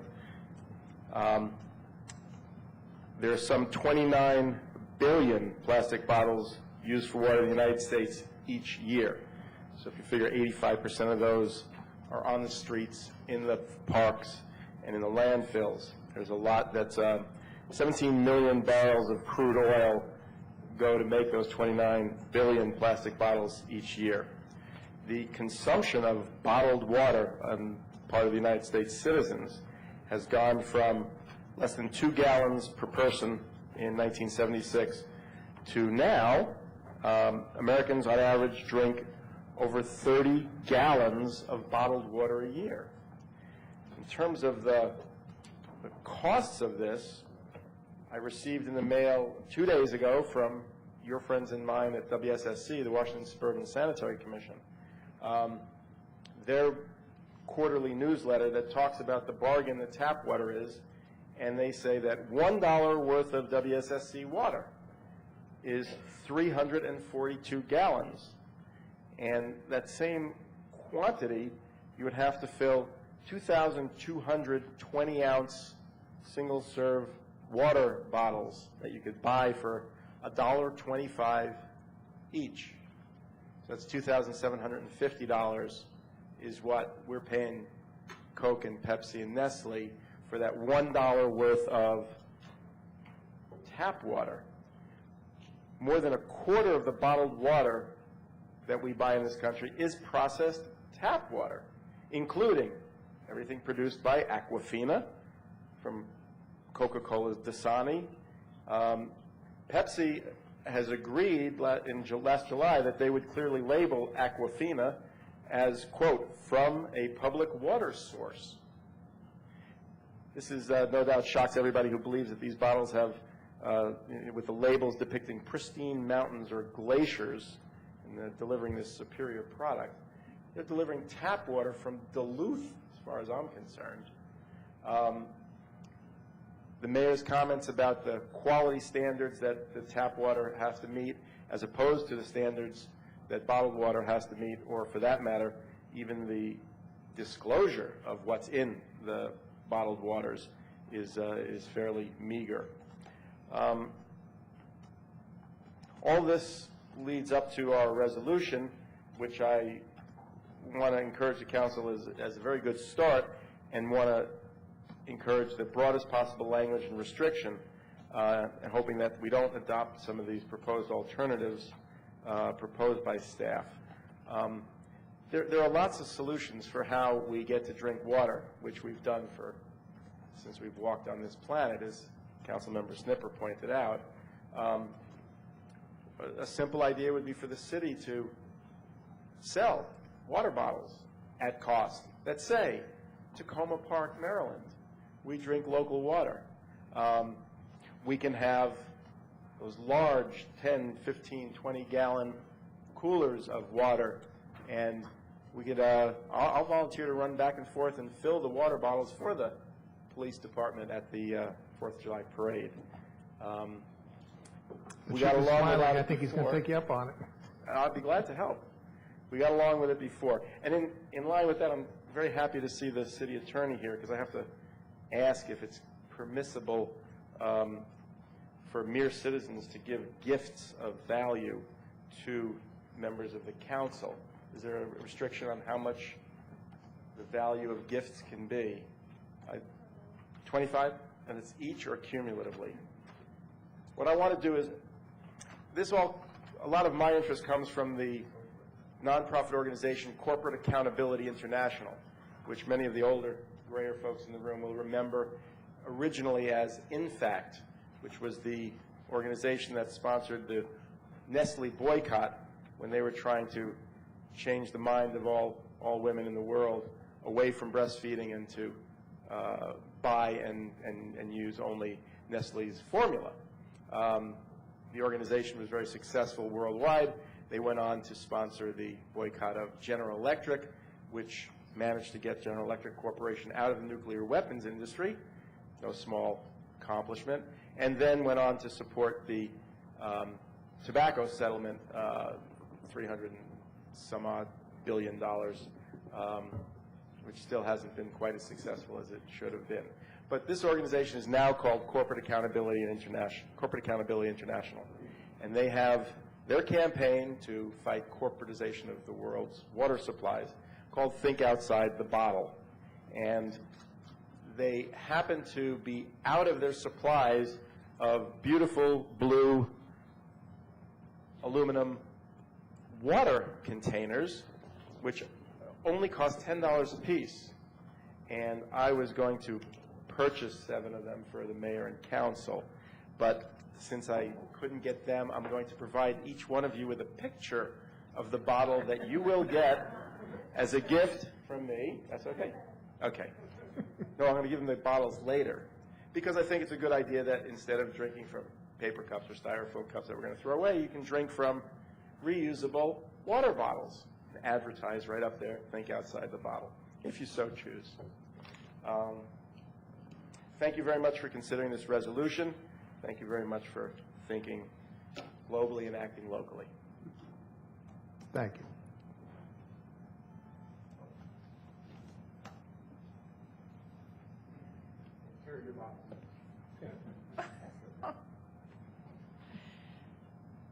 I'm Lorraine Pearsall. I live at 7708 Tacoma Avenue, and I support a resolution that minimizes solid waste, and I think that's a very important thing. But I do want to point out, I really would hate to see paper being substituted and used a lot. Paper comes from trees, and many of us are conservationists, and our forests are not in great shape. And I think that's something you need to think about. I like seeing these water bottles that you can bring around with you and carry around. I think that's a great, great solution. But please, let's not start going crazy with paper, because I'd love to find a way to substitute for that as well, really. The other thing, I just wanted to mention something about water and testing and EPA, what EPA does and what are our public water supplies do, because I think it's really important that people filter their water. And whether you drink tap water or not, I just want to mention, I'm a chemist by training and I work in the environmental area. Our water supply has a lot of chemicals in it, most of which are not tested by EPA. And every day they're finding all kinds of pharmaceuticals, and it's in the literature. I mean, we're just being bombarded, our water supplies are being bombarded with chemicals that hang around. And they're not tested routinely by water companies, and water companies really, our public water systems, they do not really regularly test the water. So you can have spikes of chemicals showing up in the water that you drink, and it is very, very important to filter your water. So you might want to think of a way, if you're going to start drinking a lot of tap water, to find a way to filter your water.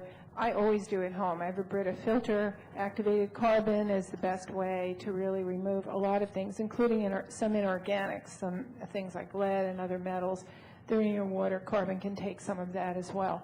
So it's not just, I mean, you have to be careful about how you think about this. Our water, definitely, our water supplies are not really safe, in my opinion. You need to filter your water. But thanks for doing this. I think reducing solid waste is a really good thing. And Bruce, maybe we could do some kind of a filtration system in the city for a tap if you're going to make it available. I mean, it really is something everyone should think of, filtering point of use filtration for their water. And just as a final note, a lot of these companies that where you do buy your water from, they do purify the water. They do put it through reverse osmosis. They put it through a lot of processes because why? They don't want you to sue them. And that is one of the things. They realize people are testing. When Perrier had benzene in its water at one time, man, there was a scramble there because they knew they were in big trouble. Can you have benzene in your own public water system through the water supplies come through? Sure you can, because it is not 100% guaranteed the way the testing is done. Okay, so I just want to point the reality, the scientific reality of some of these things. Filter your water, reduce solid waste, and please don't be using a lot of paper. Okay, thanks. And if I can just add that I've had a number of these discussions with staff and with some of my colleagues as we were getting ready to do this, and we knew that we still have some issues to address. I'm glad to see the pictures of the water bottles that Mr. Prensky brought forward. We were trying to think of various things that we could do up here that didn't involve paper, and decided we still needed to gather some more information, so it's helpful, some of the information we're getting tonight. Any further public comment? Okay, so we can vote on this resolution. Councilmember Clay, do you want to get ready to shout from out there as I say, all those in favor, please say aye. Aye. Aye. Anybody opposed? Council, the resolution passes unanimously. Thank you. The next item on our agenda is a resolution urging the Federal Transit Administration to not approve the sale of land at the Tacoma Metro Station. And Deputy City Manager Ludlow will give us some brief comments on this one. Very briefly, this is a resolution that continues the position that the City Council has taken, urging that the Federal Transit Administration work with others to ensure that transit access for the Tacoma Park and the Tacoma DC community continue at the Tacoma Metro. I think it's a fairly straightforward resolution. It builds on Resolution 2006-59, which also went to the Federal Transit Administration, and it cites the information that the city compiled, the extensive amount of information the city compiled for the October 2006 compact hearing and subsequent actions by the WMATA board that substantiate the points that we make to the FTA. Okay. City Attorney Silber's here. Did you have anything you want to say at this point? No, just that the FTA approval, we expect the application to be filed by WMATA relatively soon, and as the resolution explains what the statutory criteria are that we need to address, and it's otherwise I have nothing to add. Okay. And I neglected to point out earlier, somebody in the public did mention that Councilmember Wright is not here tonight. He's sorry he couldn't be here for this item, but he will be back next week. And any further discussions we have on additional items, I think this one is fairly straightforward. Are there other comments from members of the council on this resolution? Okay. I think this one just generally covers the main points, and we'll get our formal opposition to approval by the FTA into them in a timely fashion, and then we can move forward from there. Is there any public comment on this resolution?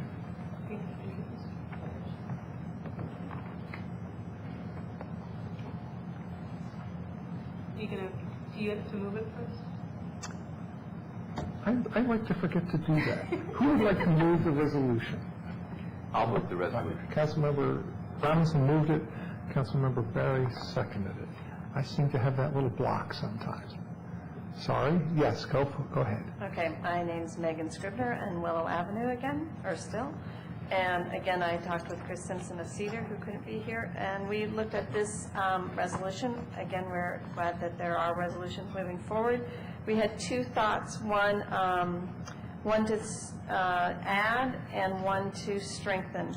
In terms of adding, given that this is a major development going on and that we've learned and experienced a lot through development in the community center here, that there's underground water springs, there's storm water management, there's all sorts of issues going on. I asked the city to actively advocate for an environmental impact statement, or at least an environmental assessment that goes on with this. Even though I know there's some blocks toward this, but I think the city advocating for it is a very important thing in terms of environmental impact, and so would ask resolution, I have this, hand this in a minute, that it be it further resolved that the City Council directs staff that, wrong one. Whereas the proposed development calls for major reconfiguration of the property at the site with potentially significant implications for stormwater management and other environmental issues. To have that as an additional whereas to that. And thus to go along with that, when you do the last, be it further resolved, that you add the word environmental to the sentence that the council strongly urges the FTA to defer action until a final detailed site plan is submitted that addresses the environmental, transit, and handicap accessibility concerns. So just to put up front that the environment is very important, and that there's a lot of concerns that this major development will have significant implications, and that needs to be addressed in the resolution to the FTA, that that's something that we're all concerned about and that they need to be concerned about. And I'll give you the language then. Okay, thanks. If I can ask the city attorney about whether the FTA process takes into account environmental issues? It basically doesn't, unfortunately. It leaves that to the, there is a D.C. environmental law that will be applied at the time of the more detailed planning. So what was just said about the adding it to the last resolve clause is a very good idea, but it is not one of the three criteria that FTA is supposed to apply in deciding whether to approve it in the first place. So it would be a good idea to put it in, but it's not something that they would have to pay attention to. We have this idea in the second therefore clause that we're first saying deny it altogether. And I don't think it is a grounds for the denial altogether. But this other idea that they should defer until they actually have a detailed plan, yes, environment definitely should be looked at much more closely, and that could proceed. We're saying that they could defer their approval until after that type of a detailed plan, which would include the environment. So yes and no. So therefore, putting environmental in the further resolved clause is a good idea? It's fine in the second further resolved clause where we're asking if they can't simply disapprove it, at least defer. Okay. Thank you. Is there other public comment?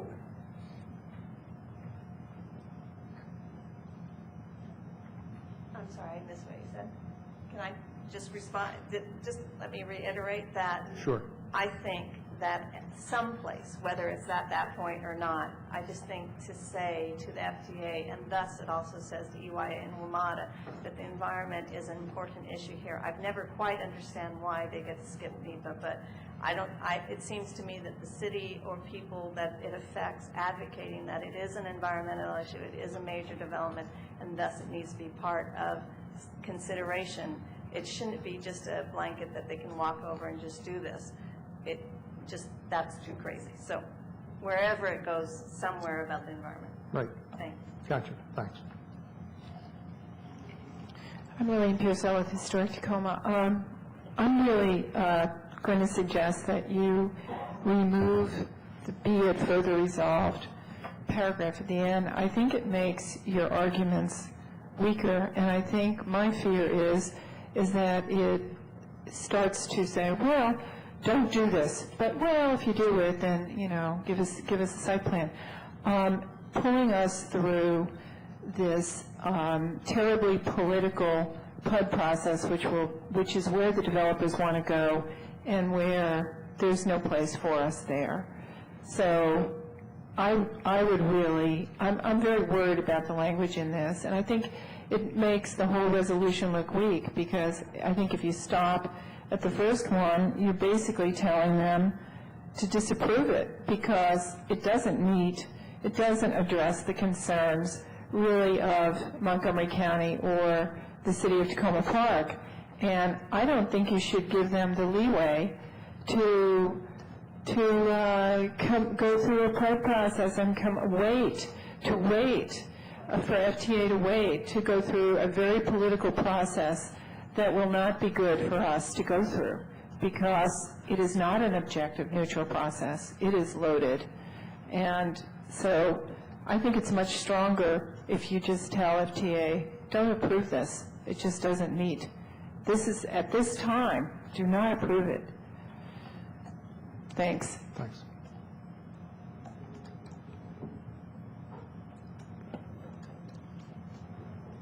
My name is Sarah Green, and I'm the Advisory Neighborhood Commissioner for BO1 in the District of Columbia, and my single-member district, about 2,000 people, includes the Tacoma Metro Station. And I wanted to just support what Lorraine Pearsall just said. Going before the city's zoning commissions, BZA and zoning, several times, and looking at some of the other PUD processes, I can tell you I think she's absolutely right. The PUD process, I firmly anticipate, will be akin to rearranging the deck chairs on the Titanic here. You may get a few little insignificant changes, but basically this is going to be starting out from the position that, okay, we're going to do this development, and what color are the shutters going to be, and where are the bushes going to be seated, and the whole thing. And I'm very, very concerned also that the zoning commission will simply not even want to look at mass transit elements when it gets to the PUD. I'm very concerned that the zoning commission will say, well, hey, WMATA loves it. WMATA's the expert on mass transit. So all we're looking at is the housing here. And this will leave the city of Tacoma Park in a very difficult position, because the city of Tacoma Park has said that it doesn't want to, get involved in what it considers to be another jurisdiction's housing issues. And I understand that concern. I mean, I respect that very much. I know you're concerned about transportation and about serving your community with adequate transportation. And I think you ought to do what Lorraine suggested and say, no, no, no. It's wrong. It's not working with the FTA's guidelines. Get it out of here, and let's do something that works. And I will give this to the clerk, but I think that, again, to reinforce that over 90% of the people who submitted testimony or who spoke at that public compact hearing said no, no, no. is, again, important. So I have a similar language that I talked about before, and I would insert it. There's a paragraph that says, little revenue will be gained, and then a new whereas here. You know, whereas over 90% of the Maryland and District of Columbia residents who testified, you know, I'll give this to the clerk. But I'm really hoping that this will be a very strong statement that will put the FTA on notice and will ask that the FTA respond to you point for point, defending any position the FTA takes. Because this is your taxpayers too. And last quick thing, I'm really hoping, I don't have senators. They have not decided that I'm worthy of senators and voting members of Congress. But you do have them. And I'm really hoping that you will take advantage of that and that you will spend some time in Senator Cardin's office and others asking that they pick up the phone and call the FTA and write a few letters themselves. And also, if there's going to be any funding for WMATA, which comes up all the time, that the senators and Mr. Van Hollen's office make it very clear that the money that goes to WMATA comes with some strings. And we know exactly where those strings ought to lead to. Thank you. Thank you.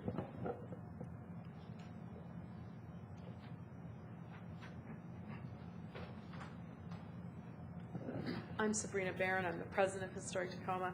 I want to, again, support and echo much of what Lorraine and Sarah have had to say.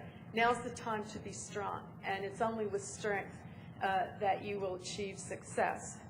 And this is a strength-demanding situation. WMATA is responsible to no one. I've just about decided they're the only entity on the face of the planet that has no oversight, that nobody can tell them no. Nobody can tell them start over. Nobody can tell them rethink. This FTA process, which the FTA Washington office director himself has admitted is brief and weak, is the only calling to account that WMATA has to go through. It's mind-boggling to me that what is a publicly funded agency has no public accountability to me and to you, the people who put up the money that these guys spend like it's the water we're talking about here tonight. So it's time to be strong. This needs to be a very strong resolution, and I think Lorraine's recommendation about the final paragraph, the final clause, is a good one. I think you got to say no. Maybe there's a time down the road to negotiate, but you got to take a stand, and this is the time and the place to do it.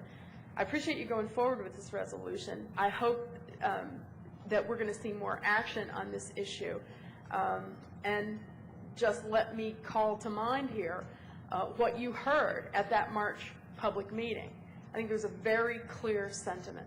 There was a very clear message. And Sarah and Lorraine are absolutely right that you cannot rely on the D.C. regulatory process either, which is in the process of being diluted by Mayor Fenty at this very moment. Significant changes in the HPRB, significant changes coming in the BZA, we're told. And we've also learned that the PUD process is to benefit the developer. It's always marketed as benefiting the community, but it benefits the developer. They get relief from zoning requirements if they go through the PUD process. And EYA is saying, we'll go through the PUD process. We don't have to, but we'll do it out of the goodness of our hearts so we can provide more amenities to you. Nonsense. Nonsense. Smoke and mirrors. They have to have that property rezoned. Whatever happens there, they have to have it rezoned. That's why they're going through the PUD process. So we need you, our local representatives. We're talking about local action here tonight. And here's a case for local action. We need you, our local representatives, whom we live with, whom we vote for, and whom we trust, to stand up for us and take the position that needs to be taken on this issue for this community by making this resolution as strong as you can possibly make it tonight. Thank you.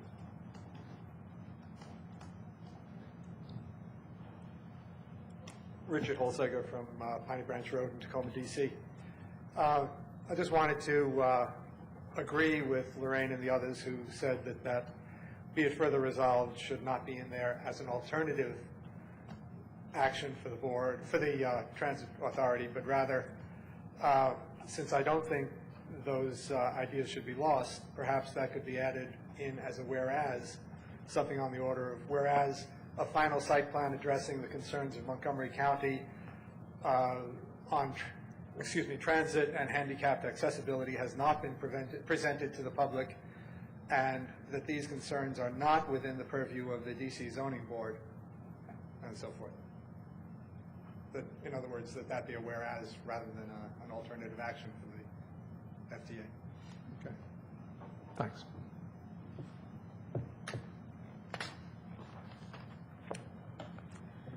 Faith Wheeler, ANC Commissioner for BO2 in Tacoma, D.C. Again, some suggestions on the resolution. But first, I do want to reinforce what others have said previously, Lorraine, Sarah, Sabrina, that the PUD process does refer to housing, doesn't refer to transit.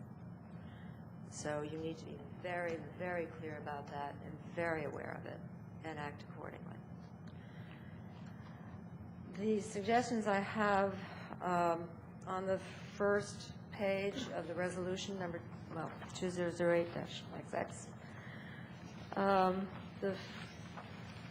The last full paragraph, which begins the effectiveness of transit operations at the Tacoma Metro Station, I would add around the middle of that paragraph, bus schedules will be slowed by the design which improperly and unsafely integrates buses with other vehicles on site.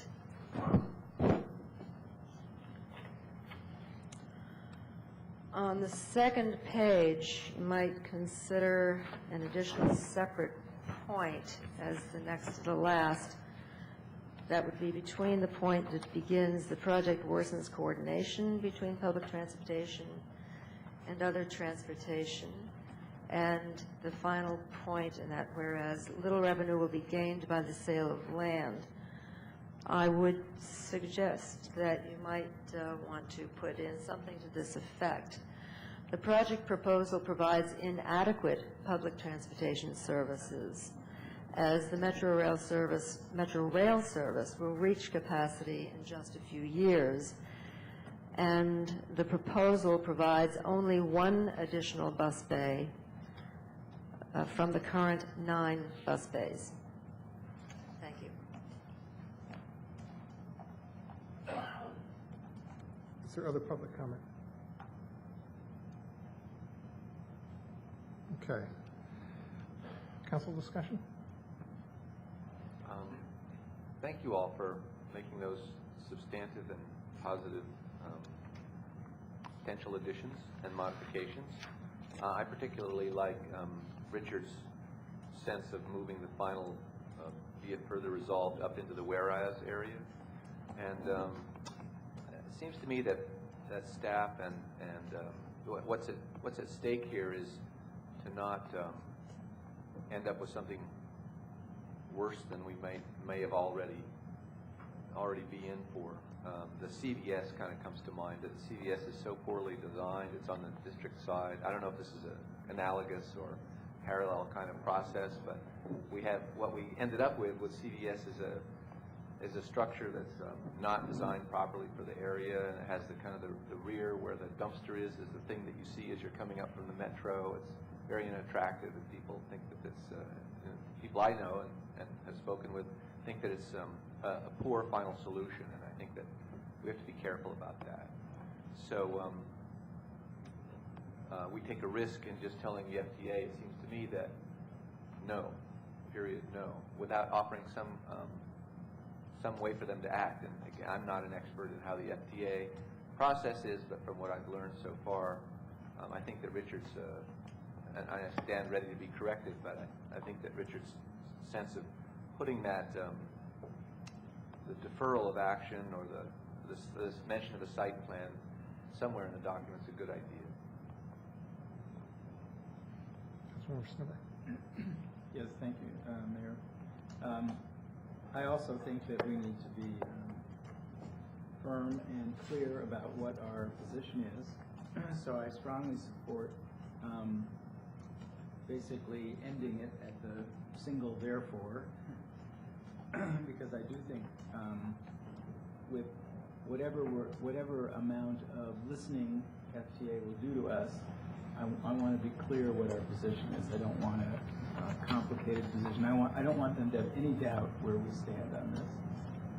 So to me, I think we need to just say we're totally opposed to it. And if that's the takeaway, that's fine for me. I suspect that the whereases will be skipped over by everyone except some of the staff, so I like that.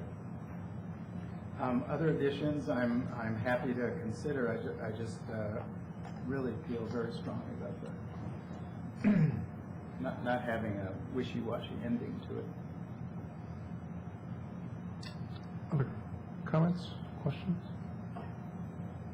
City Attorney? Yeah, if I could just, I certainly have listened to everybody's comments about the second therefore clause and hear that. I just want to explain what the rationale was, because I don't think it's clear to this group. And that is, the concept is that the likelihood of FTA approving rather than disapproving is enormous. To our knowledge, they have never disapproved one of these throughout the country. So the question is, how can we take advantage of their approval process?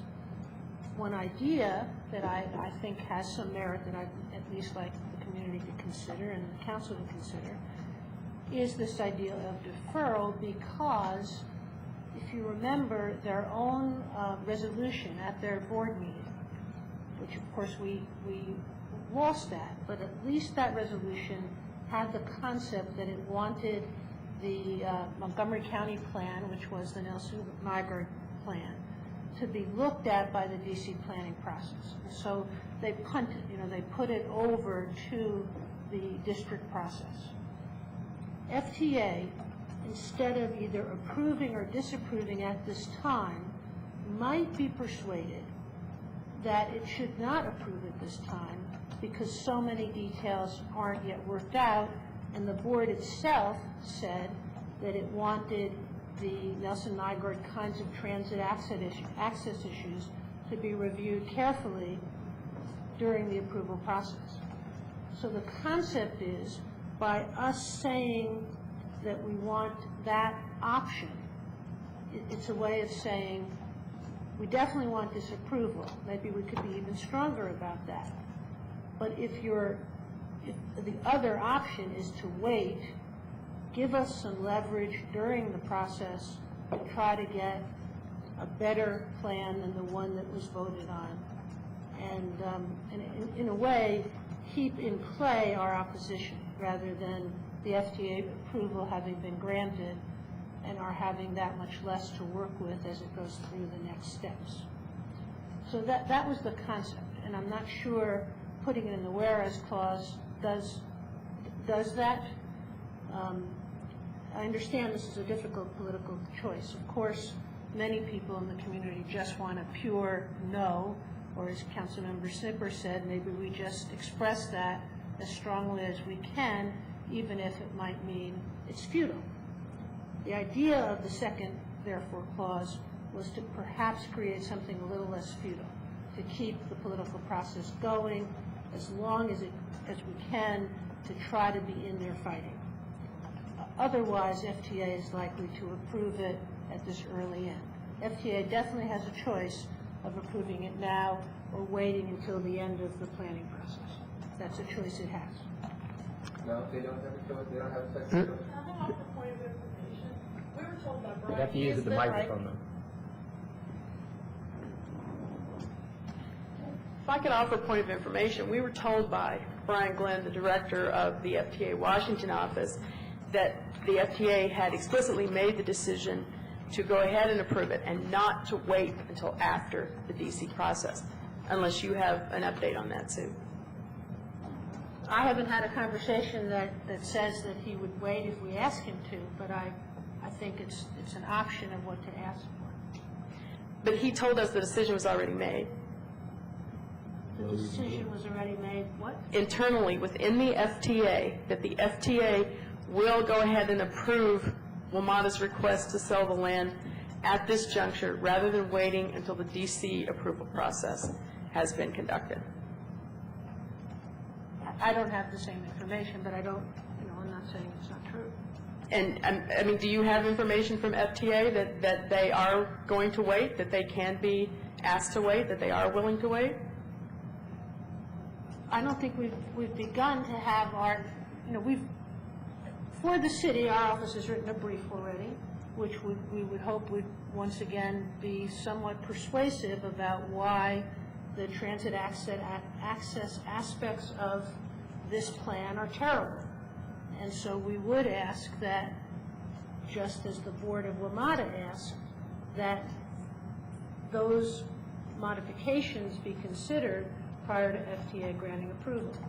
If you have reason to believe that they've made a decision before even seeing the application, which is at the stage it is now, they don't even have the WMATA application in front of them, then you have something I don't have. I'm not saying it's not true. Okay, I don't think I don't think you're understanding me.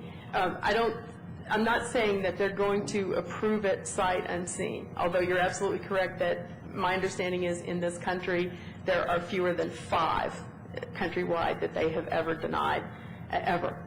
What Brian Glenn told us is they are going to consider the request now, rather than waiting until after the DC process, is what I'm saying.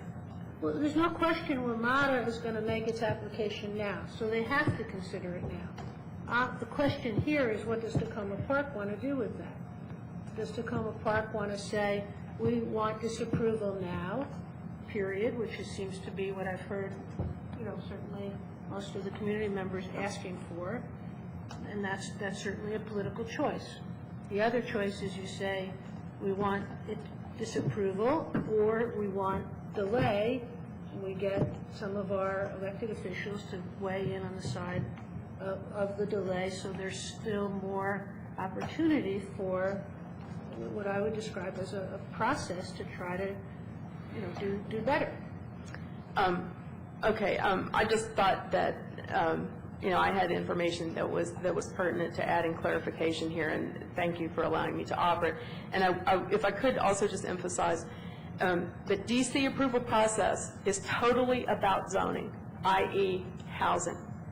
Nothing to do with transit, nothing to do with transit facilities. The FTA is your one bite at the apple for that.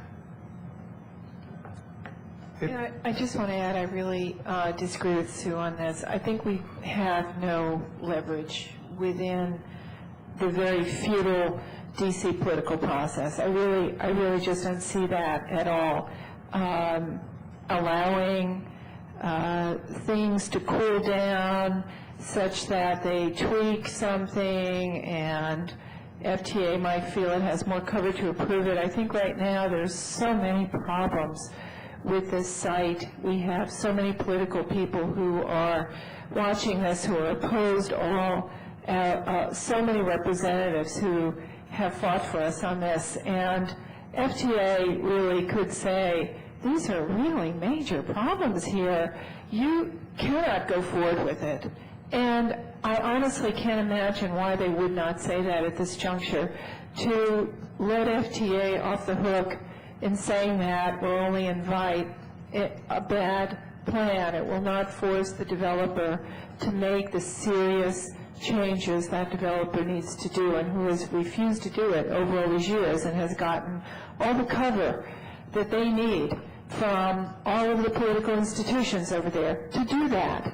And so I don't see what Sue sees, that somehow it's futile now, but it's not futile if we go through the DC political process, which is clearly stacked against us. I think we need to be strong now and just send a strong message.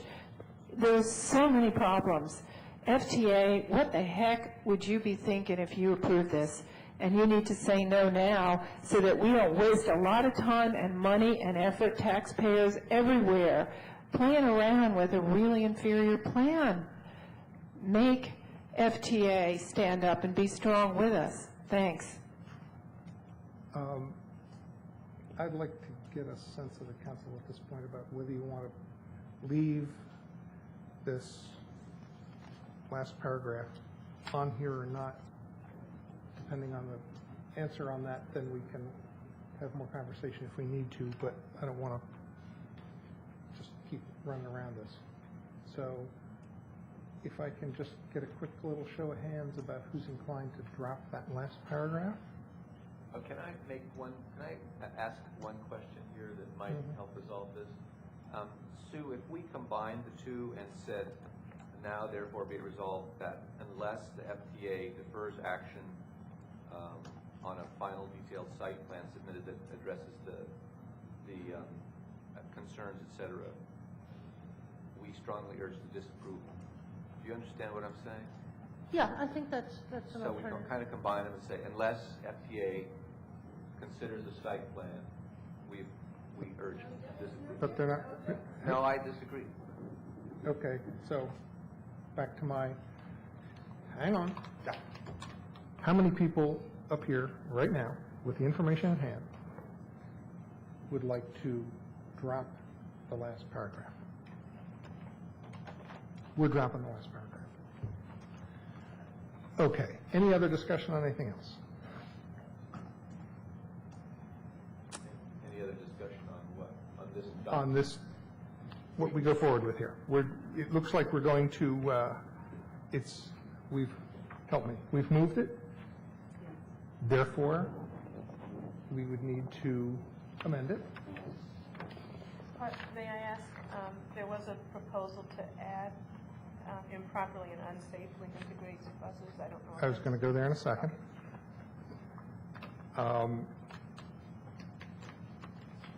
Any other suggestions for what to do so that we can make one bulk amendment and then vote on this?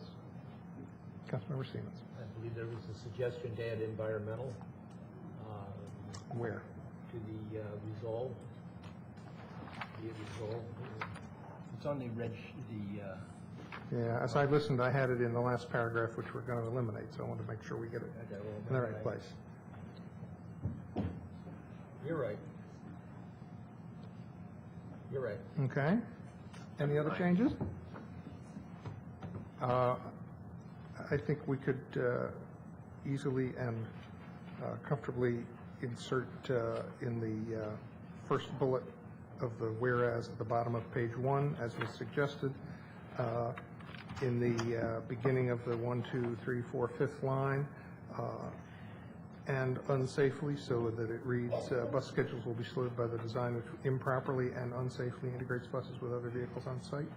Bruce, there's one thing I just want to mention that Seth brought up earlier. I think this really is an important point. I'm sorry to bring it up now, but we had so many federal representatives support us, offer their support, state and federal. Shouldn't they be mentioned in here? I don't believe they are. And I think FTA pays attention when our federal folks are in here, and particularly, and I think we just have had so many representatives go on the line at every level, up and down.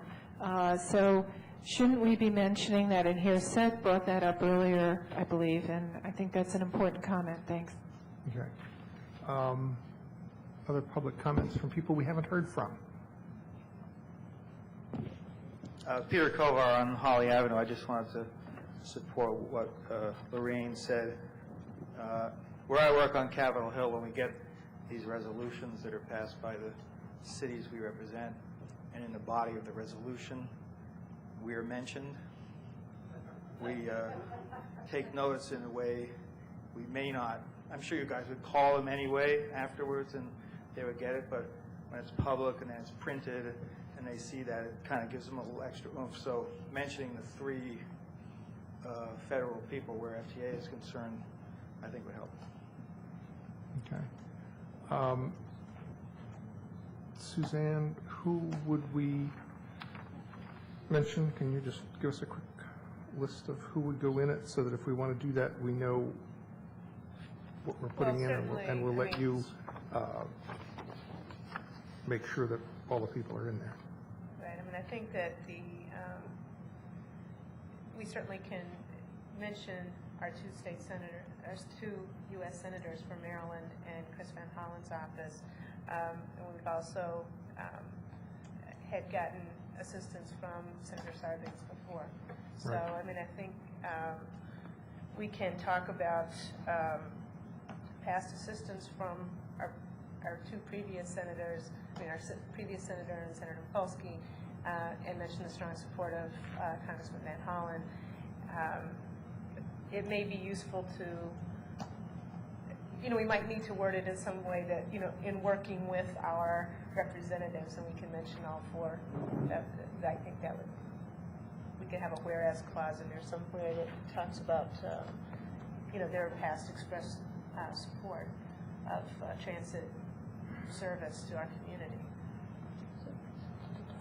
So if we make a, we were just wondering if it might make sense, given the carefulness of the language and on that, do you want to defer this to next week? yes, but no. If we can finish it tonight, I'd like to finish it tonight. Mr. Cole. I'm sorry.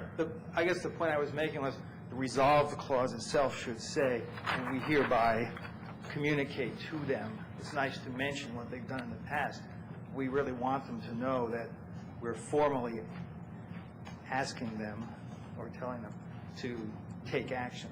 So to me, the instruction, so to speak, to the federal elected officials should be incorporated into the resolve clause, or a second one, or whatever it is, not just the whereases, because we want them to really know. We're not just saying, hey, you guys have been helpful in the past, that's great, which is good, but we're expecting you to do it again. So perhaps it's just to clarify, didn't communicate that well. So it would be a bit further resolved that the council calls on our senators and congressmen to protect our interests. We appreciate the past support of, because we want to get Senator Sarbanes in there, and we continue to call on Mikulski, Cardin, and Van Hollen to advocate for disapproval of the for the disapproval with the FDA of the U.S. as the last, therefore, resolved. So if we have that language and we have the deletion of the current further resolved last clause, and we have the insertion of the other language in the bottom whereas on page 1, is there anything else that we want to put in as amendments to what's been moved before we go forward? I saw something appear and then it disappeared. That's because Terry handed it back to me so that I would read it out loud. Okay. You guys hear me yet? Yes. Microphone working? Oh, good. Sorry, I didn't mean to pull yours out. So it is insertion after the little revenue will be gained dot. It is a whereas over 90% of the Maryland and District of Columbia residents who testified or submitted testimony at WMATA's October 2007 compact hearing opposed the EYA proposal that was adopted by the WMATA board the following year. That's, I think, a pretty powerful statement to I agree. So we now have 4 pieces being added. Is there anything else? Any final public comment? Just 1 second. The item that you just read, when it was described, was within the little bullets that is addressing the criteria. I think it would need to be a separate whereas clause. She had it as a separate one outside of it. This is the next whereas. Okay, that's fine. Okay. That's fine. Thanks for the clarification. Short comment? Short comment, yeah, depending on if you want to be particularly specifically accurate or the generalization is sufficient. It's the last point, well, let's see. Just above the 3 whereases on the second page where it says little revenue will be gained. The figure is actually 86 townhouses, mostly with two-car garages. The minimum is 85, mostly with two-car garages, but it depends on how, if you want to be specifically accurate, or the generalization is acceptable to you. So if we said will not be offset by the residents of at least 85 two-car garage townhomes? They won't necessarily all be two-car garages. EYA has agreed to offer some one-car garages. So the language that we've been using, some of us have been using anyway, is by the residents of the 86 townhomes, mostly with two-car garages proposed at the site. If I might, I mean, one of the issues here is that it's a concept plan and the numbers can change. We were trying to be very strong that we're looking at people who are not in a design that's transit-oriented. Okay. It doesn't matter to me how it's written, but that was the thinking behind that. It sounds like that's a fairly minor point, and I'd be tempted to just leave it like it is, just so we can go forward with this.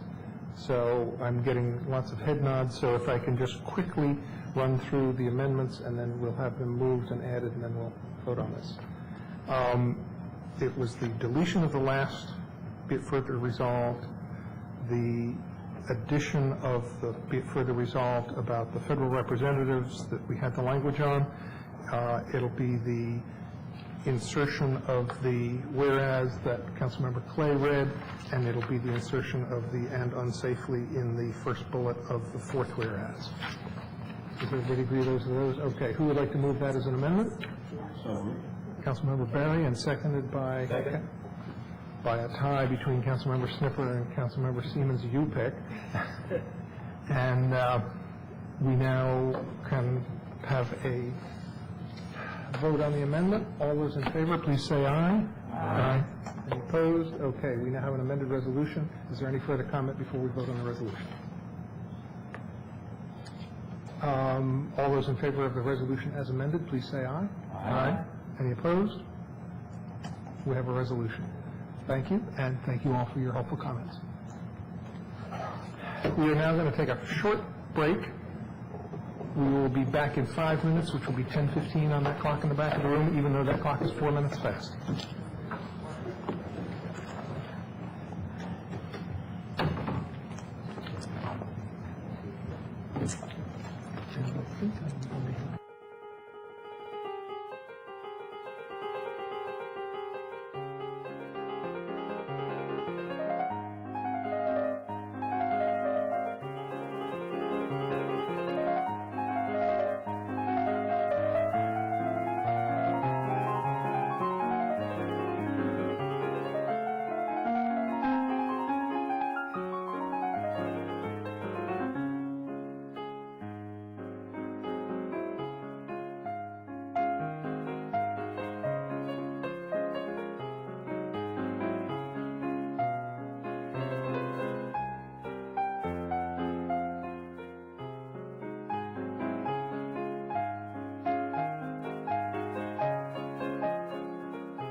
team is from the city side, Chief Kuchi, who took over the duties of Wayne Hobbs after his retirement, and myself, I replaced Mrs.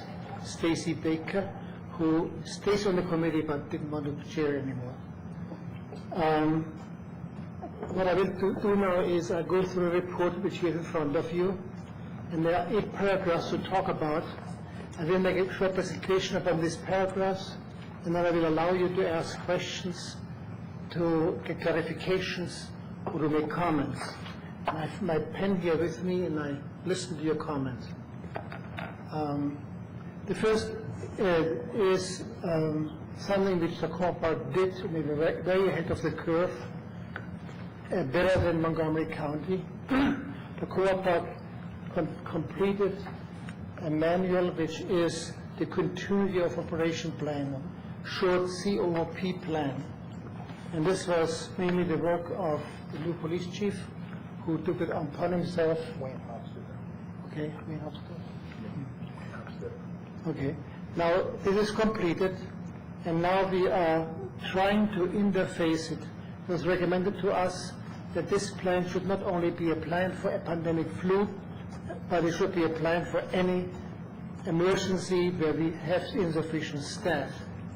We're trying to interlink this with the Montgomery County plan, and we're expecting from them computer support in the improvement of this plan.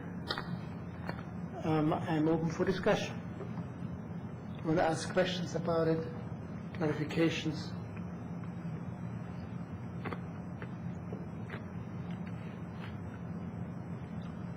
Okay, the next item on the agenda is the City of Tacoma Emergency Preparation Manual. We had this manual when we started. This was when the committee was first convened, our first order of business, to look this plan and make a recommendation to the different city departments and to the city to change this plan. And it was our frustration that over a 2-year period of time, none of these changes were incorporated. When Chief Rikuchi took it over, he discovered that all the changes were still sitting there, and we do have to enter them. He promised to us that he will, in 60 to 90 days, have the task completed. So we will have a document which then, after it's been completed, can be tested. There is another item to it, and this is a very important item. We need the buy-in of the different city departments in this emergency plan. We need them to be on board, and we thought it would be ideal if we could talk to them in committee meetings, if they would face us and we face them face to face, and we make decisions together, or we improve together, we understand each other, we get a better product. And this addresses mainly the annexes to this main plan, which address each department. And for some departments, it's quite clear. Police is quite clear, they know what they do in emergencies. But for some departments, like recreation is not so clear. So we should have a discussion how we do this. So this is something before us, and we promise we will address it, but for the time being, we don't have a good product. Any questions? Yes? Thank you, Wolfgang. I would just like the council to voice support and encouragement to the city manager that the city departments do participate in this process, and we do get over that speed bump. Well, let me respond to that. Since I took over and I briefed the city manager, we have discussed this at department head meetings, and we are in the process of working towards getting things updated and getting the department heads briefed in a part of the process. So that's already took place. As soon as I took over, I briefed the city manager, and that is in the process of happening now. So Great. It is moving forward. Thank you.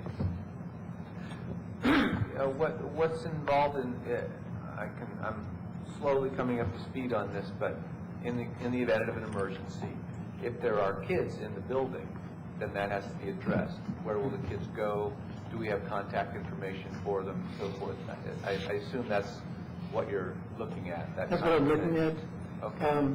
The recreation department in this plan before us has 2 functions.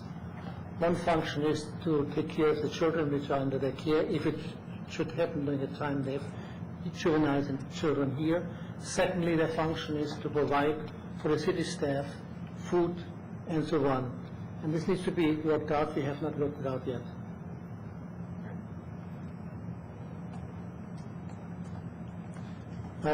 Continuation. Montgomery County, we have the advantage of having the member of the Homeland Security Office of Montgomery County as member of our committee.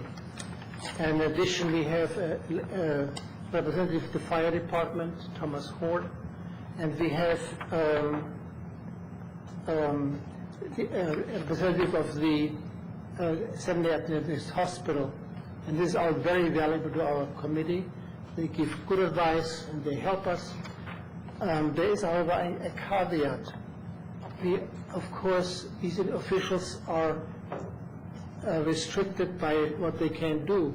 If Montgomery County has not clearly identified how they want to support and fund the Homeland Security Department, we feel it down there. And one item where this is become apparent to us is the training of CERT volunteers. CERT stands for Community Emergency Response Team. We have had training, and we think we have about 20 people trained at Tacoma Park. However, we have not been able yet to identify these 20 people. And kind of this expresses the confusion in this department. And Councilmember Siemens is going to help me to get a hand on this. We have appointments scheduled with the training chief of the CERT. Furthermore, there's no money available for more training except for one more course. And this has to be identified and addressed. The individuals who were trained under CERT are very valuable to the county and to the city, because it can take many of the functions in as trained and registered individuals. Questions? Yeah. Yes, thank you. This is an area that's become of increasing interest to me, the Community Emergency Response Team, since my wife and I just completed that a couple of months ago and have now been certified by the county. It concerns me that two things, that we don't really know who has been certified that we sent from the city of Tacoma Park. I realize that the county is the organization that was supposed to be keeping track of that. Unfortunately, they haven't done as well as they should have. So I would like the committee to, after we get a handle on that, to actually keep track of that for the city, for city residents, so that we know who in our city has completed the training and is a CERT team member. Secondly, I would, given the budget cuts that have been proposed by the county executive, and it appears, well, it's unclear what the county is going to do, but I would ask if the city could provide training space for CERT classes during the coming year. Not that we would, it would still be the county would have to provide the supplies and the trainers, but that we could offer the meeting space for these classes if the council would support that. Okay, thank you for your comment. The city has in the past provided space for CERT training down in our area for Silver Spring and Tacoma Park. And we hope the city will help us there. But there's other training space needed, and this has to be worked out with the county. We were trained at the fire training stations in Gaithersburg, and this is not open to us anymore. So there's a problem with special training we need for this. We extinguished fires there, we crawled through tunnels and all this stuff. This is something which we don't have available. But I will take your comment about keeping track of CERT members, and I hope you're helping trying to find them. And also, if it's possible, if we could let the county know that we would provide the space for future classes. That was a question they had raised with me. The next thing what we did in the past year and planning to do in the coming year is community outreach. And one way of community outreach is to reach out at fairs, when people come to fairs. Now we have several very positive experiences and negative experiences. So this year's the fairs we will attend is the Child Security and Safety Fair, and we will go to the Takoma Park Folk Festival, and we will go to the Street Festival. We will not go to the Jazz Festival because it was not very productive. Any questions about this? The committee's presentation was usually well received there. People stopped by. How much an impact it has, I think we don't know. How much people take the recommendations we give them at the booth. But there's the next step, community outreach. There's a test program by the Montgomery County Health and Human Services, which is called Neighborhood Ready. And we are one of the test communities. And my neighborhood, Penn neighborhood, is one of the test community. And Councilmember Siemens has provided the other test community in apartments. And we are testing to prepare neighborhoods for emergencies. Now, the way it goes is neighbors meet, talk about, and in my neighborhood, what they will do, streetwise identify houses, who lives in these houses, and then secondly, take an inventory, what strengths do we have, what doctors or nurses or whatever else we need to have in these households, and what weaknesses we have. Where are people who take need special assistance? If an emergency should occur, what will be in addition happen, there will be a telephone to be activated if telephone is available. And that's a big question we have to ask. And or other ways of communication. Neighbors will talk to each other, but they're identified as neighbors who will do this. There are only a small number of neighbors who will see a small number of neighbors, so it can be effective in such emergency. The first meeting has taken place, and the reception was very positive. I was very encouraged to continue.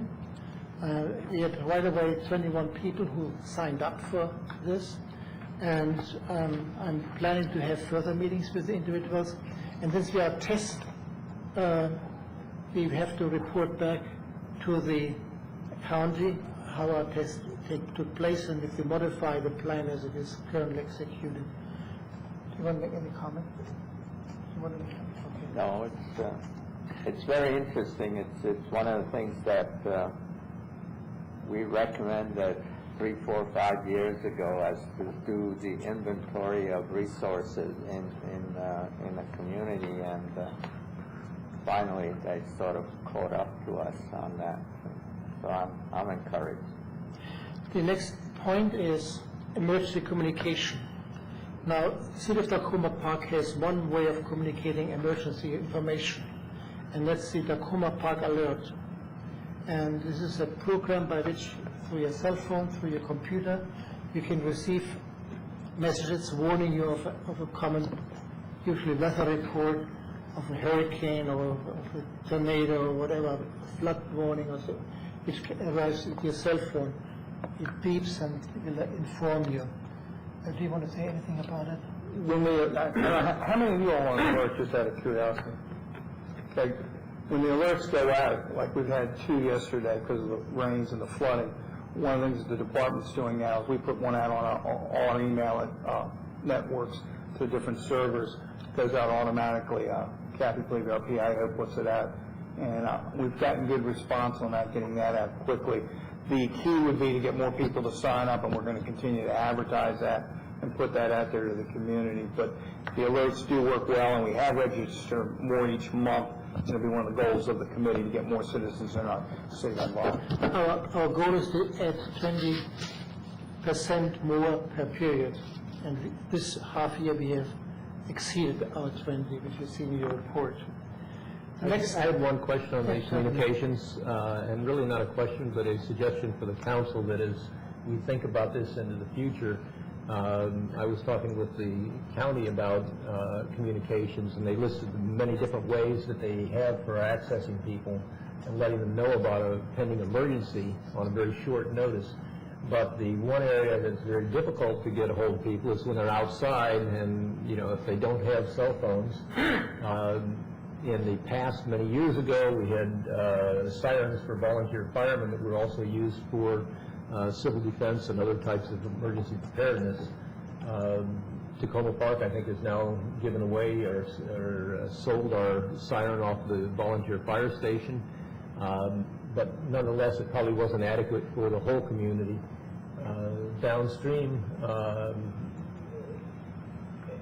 as we want to be more prepared, we might think of the investment it's going to take to add sirens to our community so that we can. A difference now is that cell phones and so forth and the alerts make things so much more spread. I mean, it kind of goes, that's a good thing to think through, but maybe we don't need it because it's... Well, we had a task force to think through communication in emergencies. And I was heading this task force, and we looked at the report of the task force you have in the back of your document.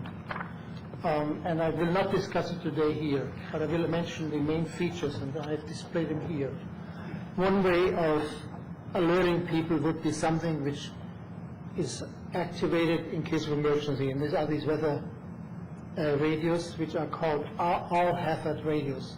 A radio signal activates it, and you get all emergency warnings. Message goes out. And if every household would have that, you don't need anything else but that. Secondly, we discussed Montgomery County has reverse 911. Reverse 911 is an excellent idea. What it does is, instead of you calling city emergency office, they call you in reverse. And it's for regional warnings. It's a fantastic system.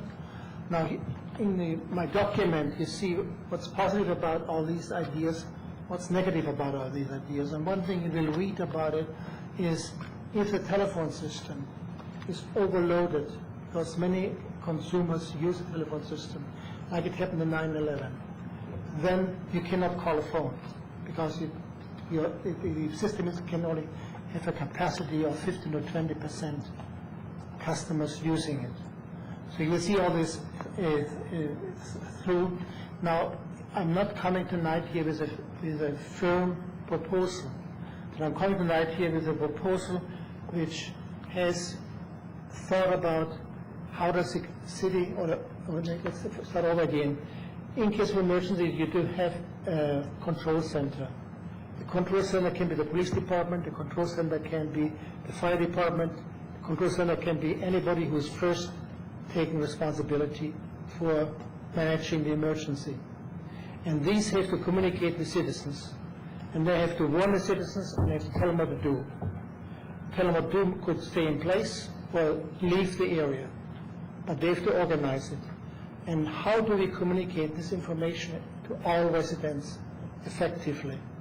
And of course, we have the help of national radio stations. Select radio stations give the message out in case of emergency, but we have to tell people to listen to that, and they have to be able to listen to this. In other words, when the electricity is out, they have to be able to listen to the radio messages. And we thought in our task force that sirens would be the way to tell everybody to look at, to connect to the television or connect to the radio, connect to whatever other things there are, and to be alerted of. And in the beginning of our deliberation of this committee, we were told, think of all the emergencies you can expect. Okay, what are the emergencies we can expect here? We can expect here hurricanes. We have advanced warning in hurricanes. We can respond to that. We can expect tornadoes. This is a little bit faster. And recently we had 2 tornadoes in a neighborhood here in PG County.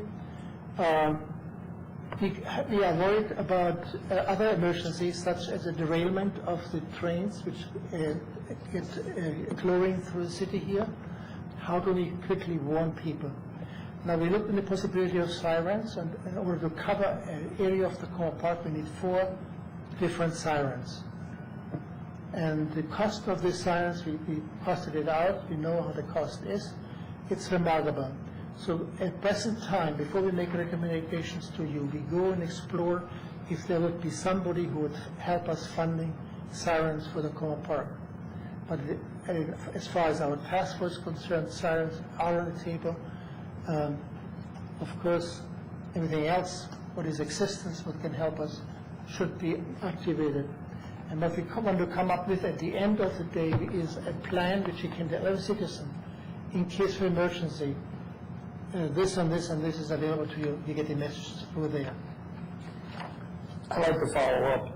As a former resident of Florida who has a wife that's still a resident of Florida because of the great real estate market, these radios, the area where we own our house is in a tornado area and it is in a hurricane area. These radios, basically, every citizen basically has these radios. It's a standard piece of equipment. It's like cable TV. It's like cell phones today. They operate on batteries and you plug them in when the power goes out. I can tell you, in my year and a half there, every so often in the middle of the night, he'd wake us up, but he gave us a warning. To follow up on what Councilman Robinson said, most people today have cell phones, which is a way of communicating, and the committee's still looking at different options. And there are disputes within the committee whether we should go sirens and different ways to go, but there are different options that are being used. We're trying to look at what works in other jurisdictions that are affected. I mean, obviously, Florida is much more affected by hurricanes, and having the ability to participate with the school system in Florida on emergency planning and with hurricanes, I've learned quite a bit, and we're in the right direction. It's a matter of coming up with what's economical and which we can get people to buy into, and that's what the committee's trying to do, come up with easier ways to sell our community to get involved, because you need the community to get involved a lot more than they are right now, and it's a matter of making people realize. I hate to say it, but the tornado yesterday in Chilton is another way of waking up our community. Just some simple things that you put a little money in investment. These radios don't cost a lot, and there may be grant money down the road where we can buy some of those for the community. So we are exploring different ways to make our community get more involved in emergency preparedness, because it's got to be a two-way street. The citizens have to buy in once government provides them with the resources and the direction to go. If there was a community member that was interested in one of those radios, what kind of radio do they look for? What's the name of it? Or this is by Oregon Scientific, and we will, if we prepare a flyer for citizens, we will write it in there what it costs. I've looked at this, and I don't see much more than this Oregon. So what's the type of radio? It's all hazard radio. All hazard radio. All hazard radio. All the Radio Shack, Circuit City, they all have them, and they're battery backups. They work both plugged in on batteries, and they're excellent radios. Some weather radios are not all hazard, so the phrase is to look for all hazard. Now, the 2 more points to be made. We have a large community of non-English speaking citizens in Tacoma Park, and we are concerned that they get the message and they link in.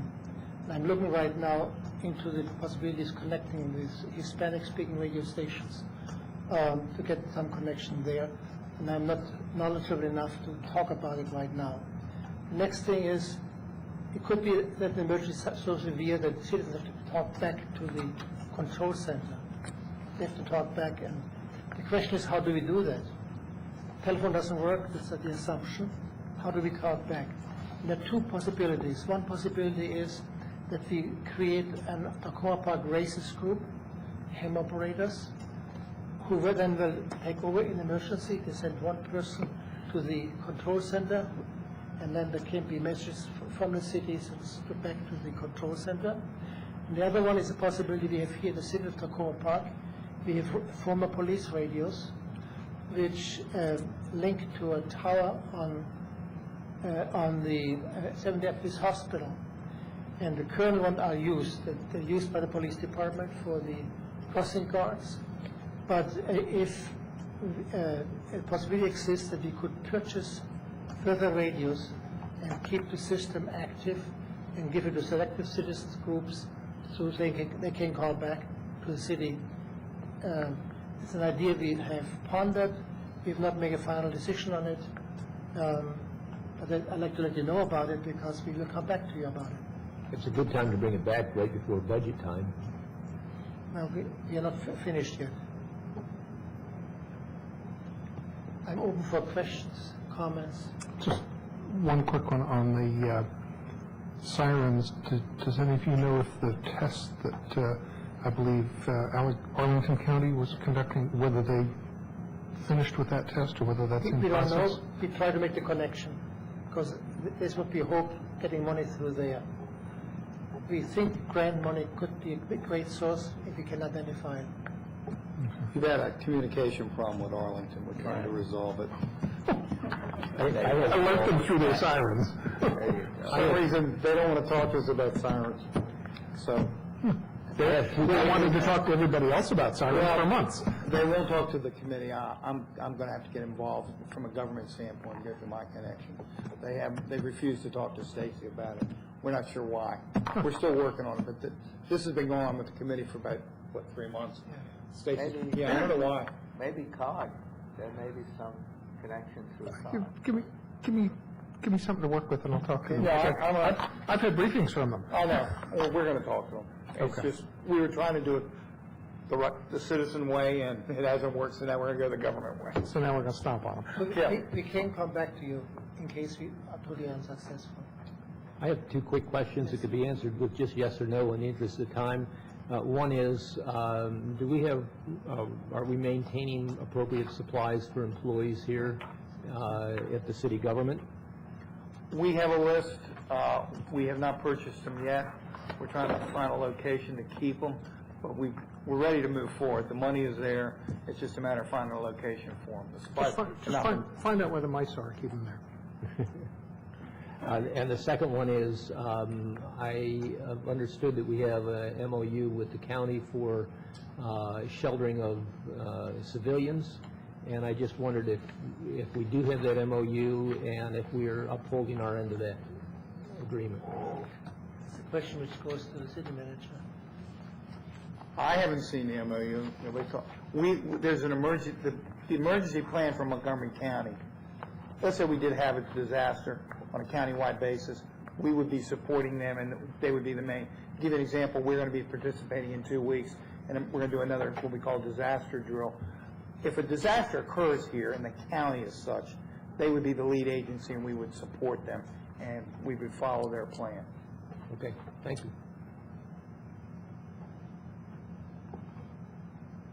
Any other questions, comments?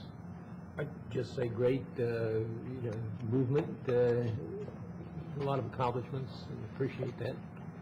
And just let us know if there's anything we can do to support you. Yeah, I have interest to talk to each of you individually because I'm looking for new members for my committee, and I want to appeal to you that we need citizens with experience in emergencies, and we would very much appreciate your support in that.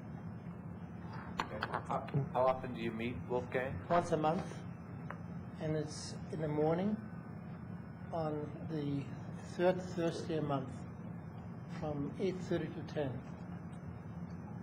He runs a tight meeting. We're at by 10. Did you have a question, Andy? No, I was going to point to what Wolfgang just said, that we need your help. We need more members. Our members on this committee do a lot. Wolfgang, I can't say how much and Stacy did a fantastic job before, but we need about 10 more citizens like that. There's so many different parts to this thing. Daytime meetings, I point this out every time the committee's here, are difficult for most residents. It would be much better to have the meetings in the evening. It's certainly a point. The point is to merge or to marry officials, like county officials, with citizens' input, and therefore daytime. But it's a limitation. It's a limitation, but I know there's still a lot of people available. And thank you for your work. The reports are very comprehensive and helpful, and it's obvious you've been doing a lot of work. Thank you. And we're adjourned.